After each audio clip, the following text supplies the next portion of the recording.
ਸਾਡੇ ਪੰਜਾਬ ਦੇ ਵਿੱਚ ਇਹ ਧਾਰਨਾ ਬਣ ਚੁੱਕੀ ਆ ਕਿ ਵੀਜ਼ਾ ਲੱਗਣ ਤੋਂ ਬਾਅਦ ਹੀ ਸਾਰੇ ਪੈਸੇ ਲੈਣੇ ਆ।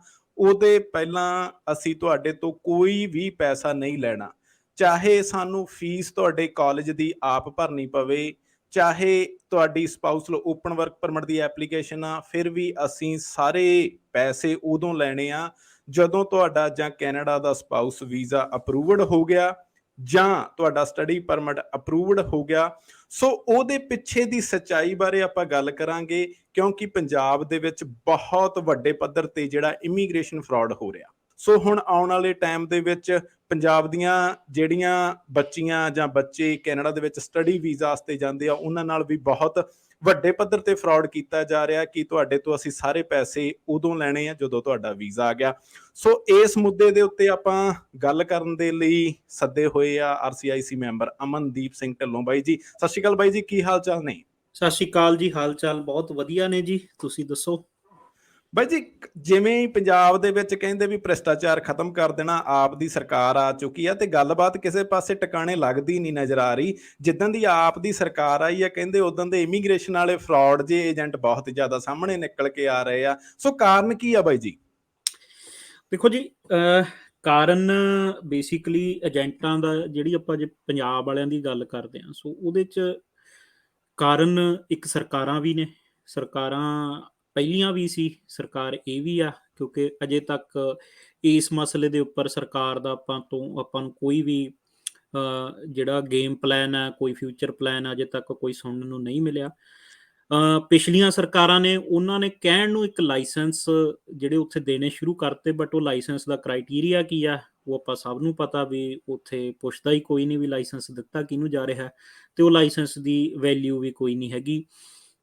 ਘੱਟੋ ਘੱਟ ਜੇ ਆਪਾਂ ਇਹ ਗੱਲ ਕਹੀਏ ਵੀ ਕੈਨੇਡਾ ਦੀ ਸਰਕਾਰ ਦੀ ਅੱਖ ਦੇ ਵਿੱਚ ਤਾਂ ਉਹ ਲਾਇਸੈਂਸ ਦੀ ਕੋਈ ਵੈਲਿਊ ਹੀ ਹੈ ਨਹੀਂ, ਹੈ ਨਾ। ਕਿਉਂਕਿ ਕੈਨੇਡਾ ਦੀ ਸਰਕਾਰ ਨੇ ਬਹੁਤ ਸਾਫ਼ ਸ਼ਬਦਾਂ ਦੇ ਵਿੱਚ ਡਿਫਾਈਨ ਕੀਤਾ ਕਿ ਕਿਹੜਾ ਬੰਦਾ ਤੁਹਾਡੀ ਪ੍ਰੋਫਾਈਲ ਪੈਸੇ ਲੈ ਕੇ ਲਾ ਸਕਦਾ। ਫ੍ਰੀ ਦੇ ਵਿੱਚ ਕੋਈ ਵੀ ਲਾ ਸਕਦਾ, ਤੁਹਾਡਾ ਦੋਸਤ ਮਿੱਤਰ ਲਾ ਸਕਦਾ, ਕੋਈ ਮਸਲਾ ਨਹੀਂ, ਬਟ ਪੈਸੇ ਲੈ ਕੇ ਕੌਣ ਲਾ ਸਕਦਾ? ਉਹ ਸਿਰਫ 3 ਬੰਦੇ ਹੋ ਸਕਦੇ ਆ। ਉਹ RCIC ਹੋ ਸਕਦੇ ਆ, ਜਿਹੜੇ college of immigration consultants of Canada ਦੇ ਮੈਂਬਰ ਹੋਣ। ਉਹ ਵਕੀਲ ਹੋ ਸਕਦੇ ਆ, ਜਿਹੜੇ ਲਾ ਸੁਸਾਇਟੀ ਆਪਣੀ ਆਪਣੀ ਪ੍ਰੋਵਿੰਸ ਦੇ ਮੈਂਬਰ ਹੋਣ ਕੈਨੇਡੀਅਨ ਦੇ। ਉਹ ਪੈਰਾਲੀਗਲ ਹੋ ਸਕਦੇ ਆ, ਜਿਹੜੇ ਲਾ ਸੁਸਾਇਟੀ ਆਫ ਅੰਟੈਰੀਓ ਦੇ ਮੈਂਬਰ ਹੋਣ। ਇਹ ਤੋਂ ਬਿਨਾਂ ਚੌਥਾ ਕੋਈ ਵੀ ਬੰਦਾ ਇਲੀਗਲ ਹੈ, ਝੂਠ ਬੋਲ ਕੇ ਤੁਹਾਡੀ ਫਾਈਲ ਲਾ ਰਿਹਾ, ਤੇ ਉਹ ਮਤਲਬ ਉਹਦੇ 'ਚ ਬੇਸਿਕ ਮਸਲਾ ਹੀ ਇੱਥੋਂ ਸ਼ੁਰੂ ਹੁੰਦਾ। ਤੇ ਇਹ ਮਸਲਾ ਜਦ ਤੱਕ ਪੰਜਾਬ ਦੇ ਲੋਕਾਂ ਨੂੰ, ਪੰਜਾਬ ਦੀ ਸਰਕਾਰ ਨੂੰ ਸਮਝ ਨਹੀਂ ਆਉਂਦਾ, ਉਦੋਂ ਤੱਕ ਮੈਨੂੰ ਲੱਗਦਾ ਵੀ ਇਹਦਾ ਕੁਛ ਬਣਨਾ ਹੈ ਨਹੀਂ। ਬਾਈ ਜੀ ਇੱਥੇ ਮੈਂ ਤੁਹਾਨੂੰ ਥੋੜਾ ਜਿਹਾ ਵਿਰਾਮ ਲਾਉਣਾ ਚਾਹੂੰਗਾ, ਰੋਕਣਾ ਚਾਹੂੰਗਾ, ਕਿਉਂਕਿ ਇੰਡੀਆ ਦੇ ਵਿੱਚ ਸਾਡੇ ਭੈਣ ਭਰਾ, ਤੁਸੀਂ ਵੀ ਇੱਕ ਸਟੂਡੈਂਟ ਆਈ ਥਿੰਕ ਆਏ ਸੀ, ਰਾਈਟ? ਜੀ ਜੀ ਬਿਲਕੁਲ। ਕਿਹੜੇ ਸੰਨ ਦੇ ਵਿੱਚ ਤੁਸੀਂ ਸਟੂਡੈਂਟ ਆਏ ਸੀ, ਉਹ ਵੀ ਆਪਾਂ ਗੱਲ ਕਲੀਅਰ ਕਰ ਲਈਏ ਥੋੜੀ ਜਿਹੀ। ਮੈਂ 2012 ਦੇ ਵਿੱਚ ਆਇਆ ਸੀ ਜੀ। 2012 8 ਅਗਸਤ 2012 ਨੂੰ ਮੈਂ ਇੱਥੇ ਲੈਂਡ ਕੀਤਾ ਸੀ। ਬਾਈ ਜੀ ਅੱਜ ਤੁਸੀਂ ਇੱਕ ਸਟੂਡੈਂਟ ਤੋਂ ਲੈ ਕੇ ਇੱਕ ਆਥਰਾਈਜ਼, ਠੀਕ ਹੈ, RCIC ਬਣ ਤੱਕ ਦਾ ਸਫ਼ਰ ਤੈਅ ਕਰ ਲਿਆ, ਠੀਕ ਹੈ ਜੀ। ਇੱਕ ਸਵਾਲ ਸੀਗਾ ਕਿ ਉਸ ਟਾਈਮ ਦੇ ਵਿੱਚ ਬਹੁਤ ਘੱਟ ਸਟੂਡੈਂਟ ਆਉਂਦੇ ਹੋਣੇ ਆ, ਤੇ ਉਦੋਂ ਵੀ ਇਦਾਂ ਦੀਆਂ ਸਕੀਮਾਂ ਚੱਲਦੀਆਂ ਸੀਆਂ ਕਿ ਸਾਰੇ ਪੈਸੇ ਉਦੋਂ ਦੇਣੇ ਆ ਜਦੋਂ ਤੁਹਾਡਾ ਵੀਜ਼ਾ ਅਪਰੂਵਡ ਹੋ ਗਿਆ। ਇਹਦਾ ਸੱਚ ਦੇ ਬਾਰੇ ਆਪਾਂ ਅੱਗੇ ਗੱਲ ਕਰਾਂਗੇ, ਪਰ ਮੈਨੂੰ ਇੱਥੇ ਦੱਸ ਦਿਓ ਵੀ ਉਦੋਂ ਵੀ ਇਹ ਸਕੀਮਾਂ ਚੱਲਦੀਆਂ ਸੀਗੀਆਂ ਜਾਂ ਨਹੀਂ ਚੱਲਦੀਆਂ ਸੀ? ਨਹੀਂ, ਉਦੋਂ ਮੈਨੂੰ ਲੱਗਦਾ ਵੀ ਇਸ ਲੈਵਲ ਦੀ ਮਾਰਾਮਾਰੀ ਨਹੀਂ ਸੀ। ਦੇਖੋ, ਠੱਗੀਆਂ ਮਾਰਨ ਵਾਲੇ ਉਦੋਂ ਵੀ ਹੋਣੇ। ਇੱਕ ਤਾਂ ਉਦੋਂ ਮੀਡੀਆ ਇੰਨਾ ਨਹੀਂ ਸੀ ਕਿ ਸਭ ਨੂੰ ਪਤਾ ਹੋਵੇ। ਦੂਜਾ, ਮੈਨੂੰ ਲੱਗਦਾ ਵੀ ਕੈਨੇਡਾ ਦਾ ਕਰੇਜ਼ ਉਸ ਹੱਦ ਤੱਕ ਨਹੀਂ ਸੀ। ਉਦੋਂ ਮਤਲਬ ਆਪਾਂ ਖਬਰਾਂ ਸੁਣਦੇ ਸੀ ਵੀ ਕੋਈ ਮਾਲਟਾ ਦੇ ਵਿੱਚ ਕਿਸ਼ਤੀ ਡੁੱਬ ਗਈ, ਯੂਰਪ ਜਾਂਦੇ ਹੋ ਗਏ। ਮਤਲਬ ਉਦੋਂ ਸਟੂਡੈਂਟ ਵਾਲੇ ਮਸਲੇ ਦੇ ਵਿੱਚ ਮੈਨੂੰ ਲੱਗਦਾ ਘੱਟ ਸੀ ਇਹ ਸਾਰਾ ਕੁਛ। ਜਿਨ੍ਹਾਂ ਕੋਲੇ ਕੋਈ ਸਕਿੱਲ ਨਹੀਂ ਸੀ, ਮਤਲਬ ਪੜ੍ਹਾਈ ਵਾਲੇ ਪੱਖੋਂ ਲਾ ਲਓ ਵੀ ਜਮਾਂ ਹੀ 2 ਨੰਬਰ 'ਚ ਜਾਣਾ ਸੀ, ਉਹ ਕੰਮ ਜ਼ਿਆਦਾ ਸੀ। ਤੇ ਹੋਰ ਮਤਲਬ ਥੋਂ ਦਫ਼ਤਰ ਨਹੀਂ ਸੀ ਹੁੰਦੇ। ਹਾਂ, ਠੱਗੀਆਂ ਉਦੋਂ ਵੀ ਵੱਜਦੀਆਂ ਸੀ, ਬਟ ਇਸ ਲੈਵਲ ਤੇ ਕੰਮ ਨਹੀਂ ਸੀ, ਤੇ ਸਟੂਡੈਂਟ ਵਾਲੇ 'ਚ ਬਹੁਤ ਘੱਟ ਸੀ। ਤੇ ਇਹ ਤਾਂ ਹੈ ਹੀ ਨਹੀਂ ਸੀ ਨਾ ਕਿਤੇ ਵੀ ਹਾਂ ਕੋਈ ਫੀਸ ਤੁਹਾਡੀ ਪਹਿਲਾਂ ਭਰ ਰਿਹਾ ਤੇ ਬਾਅਦ 'ਚ ਸਾਨੂੰ ਪੈਸੇ ਦੇ ਦਿਓ। ਬਾਈ ਜੀ ਇਸ ਵੀਡੀਓ ਦੇ ਵਿੱਚ ਆਪਾਂ 2 ਮੁੱਦਿਆਂ ਤੇ ਗੱਲ ਕਰਨੀ। ਪਹਿਲਾ ਮੁੱਦਾ ਹੈਗਾ ਕਿ ਸਾਰੀ fees after spouse open work permit visa approval, ਜੀ, ਉਹਦਾ ਅਸਲੀ ਸੱਚ, ਉਹਦੇ ਬਾਰੇ ਗੱਲ ਕਰਨੀ ਆ ਵੀ ਸਾਰੀ ਜੀ। ਫੀਸ ਉਦੋਂ ਦਓ ਜਦੋਂ ਵੀਜ਼ਾ ਆ ਗਿਆ। ਇਹਦੇ ਨਾਲ ਦੀ ਨਾਲ ਆਪਾਂ ਸਟੱਡੀ ਵੀਜ਼ਾ ਦੀ ਵੀ ਗੱਲ ਕਰ ਲਾਂਗੇ, ਠੀਕ ਹੈ ਜੀ, ਵੀ ਸਟੱਡੀ ਵੀਜ਼ਾ ਦੇ ਵਿੱਚ ਕੀ ਹੁੰਦਾ, ਤੇ ਉਹਦਾ ਐਗਜ਼ਾਮਪਲ ਕਿਊਬਿਕ ਹੈਗਾ, ਤੁਸੀਂ ਉਹਦਾ ਐਗਜ਼ਾਮਪਲ ਬੜੇ ਪਿਆਰ ਦੇ ਨਾਲ ਦੇਣਾ, ਕਿਉਂਕਿ ਇਹ ਜੀ। ਗੁੱਸਾ ਕਰ ਜਾਂਦੇ ਆ ਹਜੇ। ਇਹਨਾਂ ਦਾ ਕਹਿੰਦੇ ਹੁੰਦੇ ਨਾ ਵੀ ਕੋਰੇ ਕਾਗਜ਼ ਵਰਗੇ ਆ ਇਹ, ਹਜੇ ਵਿਆਹ ਹੋ ਗਿਆ ਭਾਵੇਂ ਹਜੇ ਅਸੀਂ ਕੋਰੇ ਕਾਗਜ਼ ਵਰਗੇ ਆ, ਠੀਕ ਹੈ, ਵਿਆਹ ਹੋ ਗਿਆ ਪਰ ਅਸੀਂ ਹਜੇ ਵੀ ਆਪਦੇ ਬਾਪੂ ਬੇਬੇ ਦੇ ਸਿਰ ਤੇ ਆ। ਸੋ ਇਹ ਚੀਜ਼ਾਂ। ਦੂਜਾ ਹੈਗਾ ਜੀ difference between authorise paid representative portal versus ਜਾਂ ਐਂਡ ਆਪਾਂ ਕਹਿ ਸਕਦੇ ਹਾਂ GCK ਦੇ ਵਿੱਚ। ਜੀ ਬਿਲਕੁਲ। ਠੀਕ ਹੈ ਜੀ, ਪਹਿਲਾਂ ਗੱਲ ਕਰਦੇ ਹਾਂ ਬਾਈ ਜੀ ਵੀ ਆਲ ਫੀਸ, ਜਿਹੜੀ ਕਿ ਹੂੰ। ਸਾਰੀ ਫੀਸ ਆ ਉਹ ਵੀਜ਼ਾ ਲੱਗਣ ਤੋਂ ਬਾਅਦ ਲੈਣੀ ਆ ਅਸੀਂ। ਇਹਦੀ ਗੇਮ ਕੀ ਆ, ਇਹ ਮਸਲਾ ਕੀ ਆ, ਇਹਦੇ ਵਿੱਚ ਨਫਾ ਨੁਕਸਾਨ ਕੀ ਆ, ਉਹ ਸਾਰੇ ਤੁਸੀਂ ਮੁੱਦੇ ਇਹ ਵਾਰੀ ਸਿਰ ਸਮਝਾ ਦਿਓ, ਕਿਉਂਕਿ ਇਸ ਵੀਡੀਓ ਨੂੰ ਜਵਾਕਾਂ ਦੇ ਮਾਪਿਓ ਨੇ ਵੀ ਦੇਖਣਾ, ਜਵਾਕਾਂ ਦੇ ਮੰਮੀ ਡੈਡੀ ਨੇ ਵੀ ਦੇਖਣਾ, ਦਾਦੇ ਨੇ ਵੀ ਦੇਖਣਾ ਹੋ ਸਕਦਾ, ਠੀਕ ਹੈ, ਘਰ ਵਾਲੀ ਨੇ ਵੀ ਦੇਖਣਾ ਹੋ ਸਕਦਾ, ਜਿਹੜਾ ਬੰਦਾ ਸਪਾਊਸ ਵਾਲਾ, ਤੇ ਭੈਣ ਭਰਾ ਨੇ ਵੀ ਦੇਖਣਾ, ਤੇ ਉਹਦੇ ਕੰਨਾਂ 'ਚ ਗੱਲ ਪੈ ਜੇ ਵੀ ਬਿਲਕੁਲ ਕਲੀਅਰ ਗੱਲ ਕਰਨੀ ਆਪਾਂ। ਬਿਲਕੁਲ ਜੀ। ਸੋ ਜਿਹੜੀ ਸਾਰੀ ਫੀਸ ਬਾਅਦ ਦੇ ਵਿੱਚ ਵਾਲੀ ਗੱਲ ਆ ਜੀ, ਉਹਦੇ 'ਚ ਆਪਾਂ ਇਹਨੂੰ ਬ੍ਰੇਕ ਡਾਊਨ ਕਰ ਲੈਂਦੇ ਹਾਂ ਵੀ ਇਹਦੇ ਹਾਂਜੀ 'ਚ ਕਰੋ ਜੀ। ਇੱਕ ਮਸਲਾ ਨਹੀਂ ਹੈਗਾ, ਇਹਦੇ 'ਚ ਮੋਰ ਦੈਨ ਇੱਕ ਮਸਲਾ। ਪਹਿਲੀ ਚੀਜ਼ ਤਾਂ ਆਪਾਂ ਇੱਥੋਂ ਹੀ ਸ਼ੁਰੂ ਕਰਦੇ ਹਾਂ ਕਿ ਕੈਨੇਡਾ ਦਾ ਜਿਹੜਾ ਕਾਨੂੰਨ ਆ, ਹਾਂਜੀ ਉਹ ਇਹ ਕਹਿੰਦਾ ਵੀ ਜੇ ਕੋਈ ਆਥੋਰਾਈਜ਼ਡ ਆ, ਜਿਵੇਂ ਮੈਂ ਐਜ਼ RCIC ਆਥੋਰਾਈਜ਼ਡ ਆ, ਮੈਂ ਕੰਟੀਨਜੈਂਸੀ ਬਿਲਿੰਗ ਨਹੀਂ ਕਰ ਸਕਦਾ। ਕੰਟੀਨਜੈਂਸੀ ਬਿਲਿੰਗ ਹੁੰਦੀ ਆ, ਮੈਂ ਕਿਸੇ ਨੂੰ ਇਹ ਕਹਿ ਕੇ ਫਾਈਲ ਨਹੀਂ ਫੜ ਸਕਦਾ ਵੀ ਜਦ ਤੇਰਾ ਵੀਜ਼ਾ ਆ ਗਿਆ ਮੈਨੂੰ ਪੈਸੇ ਉਦੋਂ ਦੇ ਦੀ। ਮੇਰੀ ਪੇਮੈਂਟ ਆ ਜਿਹੜੀ, ਮੈਂ ਲੀਗਲੀ ਉਹਨਾਂ ਤੋਂ ਹਮੇਸ਼ਾ ਅਪ ਫਰੰਟ ਹੀ ਲੈ ਸਕਦਾ। ਸੋ ਜਿਹੜਾ ਵੀ ਬੰਦਾ ਤੁਹਾਨੂੰ ਇਹ ਕਹਿ ਰਿਹਾ ਕਿ ਪੈਸੇ ਬਾਅਦ ਚ ਦੇ ਦਿਓ, ਪਹਿਲਾਂ ਤਾਂ ਉਹ ਕੈਨੇਡਾ ਦੇ ਕਾਨੂੰਨ ਦੇ ਹਿਸਾਬ ਨਾਲ ਇਲੀਗਲ ਕੰਮ ਕਰ ਰਿਹਾ ਹੈ, ਉਹ ਆਥੋਰਾਈਜ਼ ਹੋ ਹੀ ਨਹੀਂ ਸਕਦਾ। ਸੋ ਇਹ ਤਾਂ ਇੱਕ ਤਾਂ ਇਹ ਲੀਗਲ ਮਸਲਾ। ਸੋ ਲੀਗਲ ਆਪਾਂ ਮੰਨਦੇ ਹਾਂ, ਮੈਨੂੰ ਪਤਾ ਵੀ ਆਪਣੇ ਵਾਲੇ ਚੋਰ ਮੋਰੀਆਂ ਵੱਧ ਲੱਭਣ 'ਚ ਇੰਟਰਸਟਡ ਹੁੰਦੇ ਨੇ, ਲੀਗੈਲਿਟੀ ਨੂੰ ਆਪਾਂ ਮੰਨਦੇ ਹੈ ਨਹੀਂ। ਚਲੋ ਆਪਾਂ ਅਗਲੇ ਮਸਲੇ ਤੇ ਆਉਂਦੇ ਹਾਂ। ਹੁਣ ਅਗਲਾ ਮਸਲਾ ਸਪੈਸੀਫਿਕ ਆ ਸਟੂਡੈਂਟ ਵਾਲੇ ਕੇਸ ਦੇ ਵਿੱਚ। ਉਹ ਮਸਲਾ ਕਿਉਂ ਹੈ? ਮਸਲਾ ਇਸ ਕਰਕੇ ਹੈ ਕਿ ਸਟੂਡੈਂਟ ਵਾਲਾ ਕੇਸ ਤੁਹਾਨੂੰ ਇਸ ਸ਼ਰਤ ਤੇ ਮਿਲ ਰਿਹਾ ਹੈ ਕਿ ਤੁਸੀਂ ਜਿਹੜੀਆਂ ਫੀਸਾਂ ਨੇ ਜਾਂ ਤਾਂ ਉਹ ਆਪ ਤੁਸੀਂ ਭਰ ਰਹੇ ਹੋ, ਜਾਂ ਤੁਹਾਡਾ ਕੋਈ ਬਹੁਤ ਨੇੜਲਾ ਰਿਸ਼ਤੇਦਾਰ ਭਰ ਰਿਹਾ, ਕੋਈ ਚਾਚਾ ਤਾਇਆ ਮਾਮਾ ਮਾਸੀ, ਹਨਾ, ਜਾਂ ਤੇ ਨਾਲ ਹੀ ਜਿਹੜੀ GIC ਹੈ, ਜਾਂ ਉਹ ਤੁਹਾਡੇ ਫਾਦਰ ਦੇ ਅਕਾਊਂਟ 'ਚੋਂ ਆ ਰਹੀ ਹੈ, ਤੁਹਾਡੇ ਆਪਦੇ ਅਕਾਊਂਟ 'ਚੋਂ ਆ ਰਹੀ ਹੈ ਜੇ ਤੁਸੀਂ ਮੈਚੋਰ ਸਟੂਡੈਂਟ ਹੋ, ਜਾਂ ਉਹੀ ਤੁਹਾਡੇ ਬਹੁਤ ਕਿਸੇ ਕਲੋਜ਼ ਚਾਚੇ ਤਾਏ ਜਾਂ ਮਾਮੇ ਦੇ ਅਕਾਊਂਟ 'ਚੋਂ ਆ ਰਹੀ ਹੈ। ਜਦ ਇਹਨਾਂ ਤੋਂ ਤੀਜਾ ਬੰਦਾ ਤੁਹਾਡੀ ਫੀਸ ਤੇ ਤੁਹਾਡੀ GIC ਭਰਦਾ, ਤਾਂ ਉਹ ਉੱਥੇ ਹੀ ਕੰਮ ਕਹਿ ਲਓ ਵੀ ਇਲੀਗਲ ਹੋ ਗਿਆ। ਇਹਦਾ ਸਭ ਤੋਂ ਵੱਡਾ ਐਗਜ਼ਾਮਪਲ ਮੈਂ ਦੇ ਦਿੰਦਾ, ਇੰਗਲਿਸ਼ ਟਰੀ ਵਾਲੇ ਸੀ, ਕੋਟਕਪੂਰੇ ਵਾਲੇ, ਮੋਗੇ ਵੀ ਦਫ਼ਤਰ ਸੀ ਉਹਨਾਂ ਦਾ, ਮੋਗੇ ਹੀ ਸੀ ਮੇਨ ਜਿਹੜਾ ਸੀ, ਤੇ ਉਹਨਾਂ ਨੇ 5 ਸਾਲ ਦੇ ਬੈਨ ਲਵਾਏ, ਸਾਰੇ ਪੰਜਾਬ 'ਚ ਖਬਰਾਂ ਲੱਗੀਆਂ, ਤੇ ਉਹ ਸਾਰੇ ਕੌਣ ਸੀ? ਫੀਸ ਆਫਟਰ ਵੀਜ਼ਾ ਵਾਲੇ। ਸੋ ਕੋਈ ਵੀ ਬੰਦਾ, ਜਦ ਕੋਈ ਤੀਜਾ ਬੰਦਾ ਤੁਹਾਡੀ ਫੀਸ ਦਾ $1 ਵੀ ਭਰ ਗਿਆ, ਤੁਸੀਂ ਕੈਨੇਡੀਅਨ ਇਮੀਗ੍ਰੇਸ਼ਨ ਦੀਆਂ ਨਜ਼ਰਾਂ 'ਚ ਇਲੀਗਲ ਹੋ ਗਏ। ਇਲੀਗਲ ਹੋਣਾ ਇਹ ਸਿਰਫ ਉਸ ਵੀਜ਼ੇ ਤੱਕ ਸੀਮਿਤ ਨਹੀਂ ਹੈਗਾ। ਤੁਸੀਂ ਕੈਨੇਡਾ ਆ ਗਏ, ਤੁਹਾਡੀ ਪੜ੍ਹਾਈ ਚੱਲ ਰਹੀ ਆ, ਉਸ ਟਾਈਮ ਤੇ ਵੀ ਜੇ ਇਹ ਸਾਬਤ ਹੋ ਜਾਂਦਾ ਵੀ ਤੁਸੀਂ ਉਦੋਂ ਝੂਠ ਬੋਲ ਕੇ ਆਏ ਹੋ, ਤੁਹਾਨੂੰ ਉਦੋਂ ਵੀ ਡਿਪੋਰਟ ਕੀਤਾ ਜਾ ਸਕਦਾ। ਤੁਸੀਂ PR ਦੀ ਫਾਈਲ ਲਾਈ ਹੈ, ਉਦੋਂ ਇਹ ਚੀਜ਼ ਉੱਪਰ ਆ ਜਾਂਦੀ ਆ, ਤੁਹਾਨੂੰ ਉਦੋਂ ਵੀ ਡਿਪੋਰਟ ਕੀਤਾ ਜਾ ਸਕਦਾ।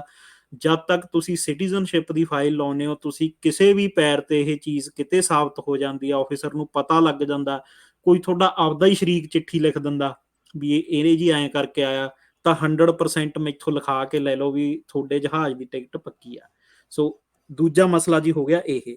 ਹੁਣ ਆਪਾਂ ਆਉਂਦੇ ਆ ਵੀ ਇਹ ਗੇਮ ਕੀ ਆ ਸਾਰੀ। ਹਾਂਜੀ, ਅਸਲ ਸੱਚ ਕੀ ਆ? ਸਪਾਊਸ ਵਾਲਿਆਂ ਦੀ ਗੱਲ ਜ਼ਰੂਰ ਕਰਿਓ ਪਹਿਲਾਂ, ਕਿਉਂਕਿ ਸਪਾਊਸ ਵਾਲੇ ਨਾ, ਜੇ ਇਹਨਾਂ ਨੂੰ ਕਹਿ ਦਈਏ ਨਾ ਵੀ ਕਿਸੇ ਨੂੰ ਵੀ ਮਿਰਚਾਂ ਬੜੀਆਂ ਲੱਗਦੀਆਂ ਬਾਈ, ਬਹੁਤਿਆਂ ਦੇ ਮਿਰਚਾਂ ਲੱਗਦੀਆਂ।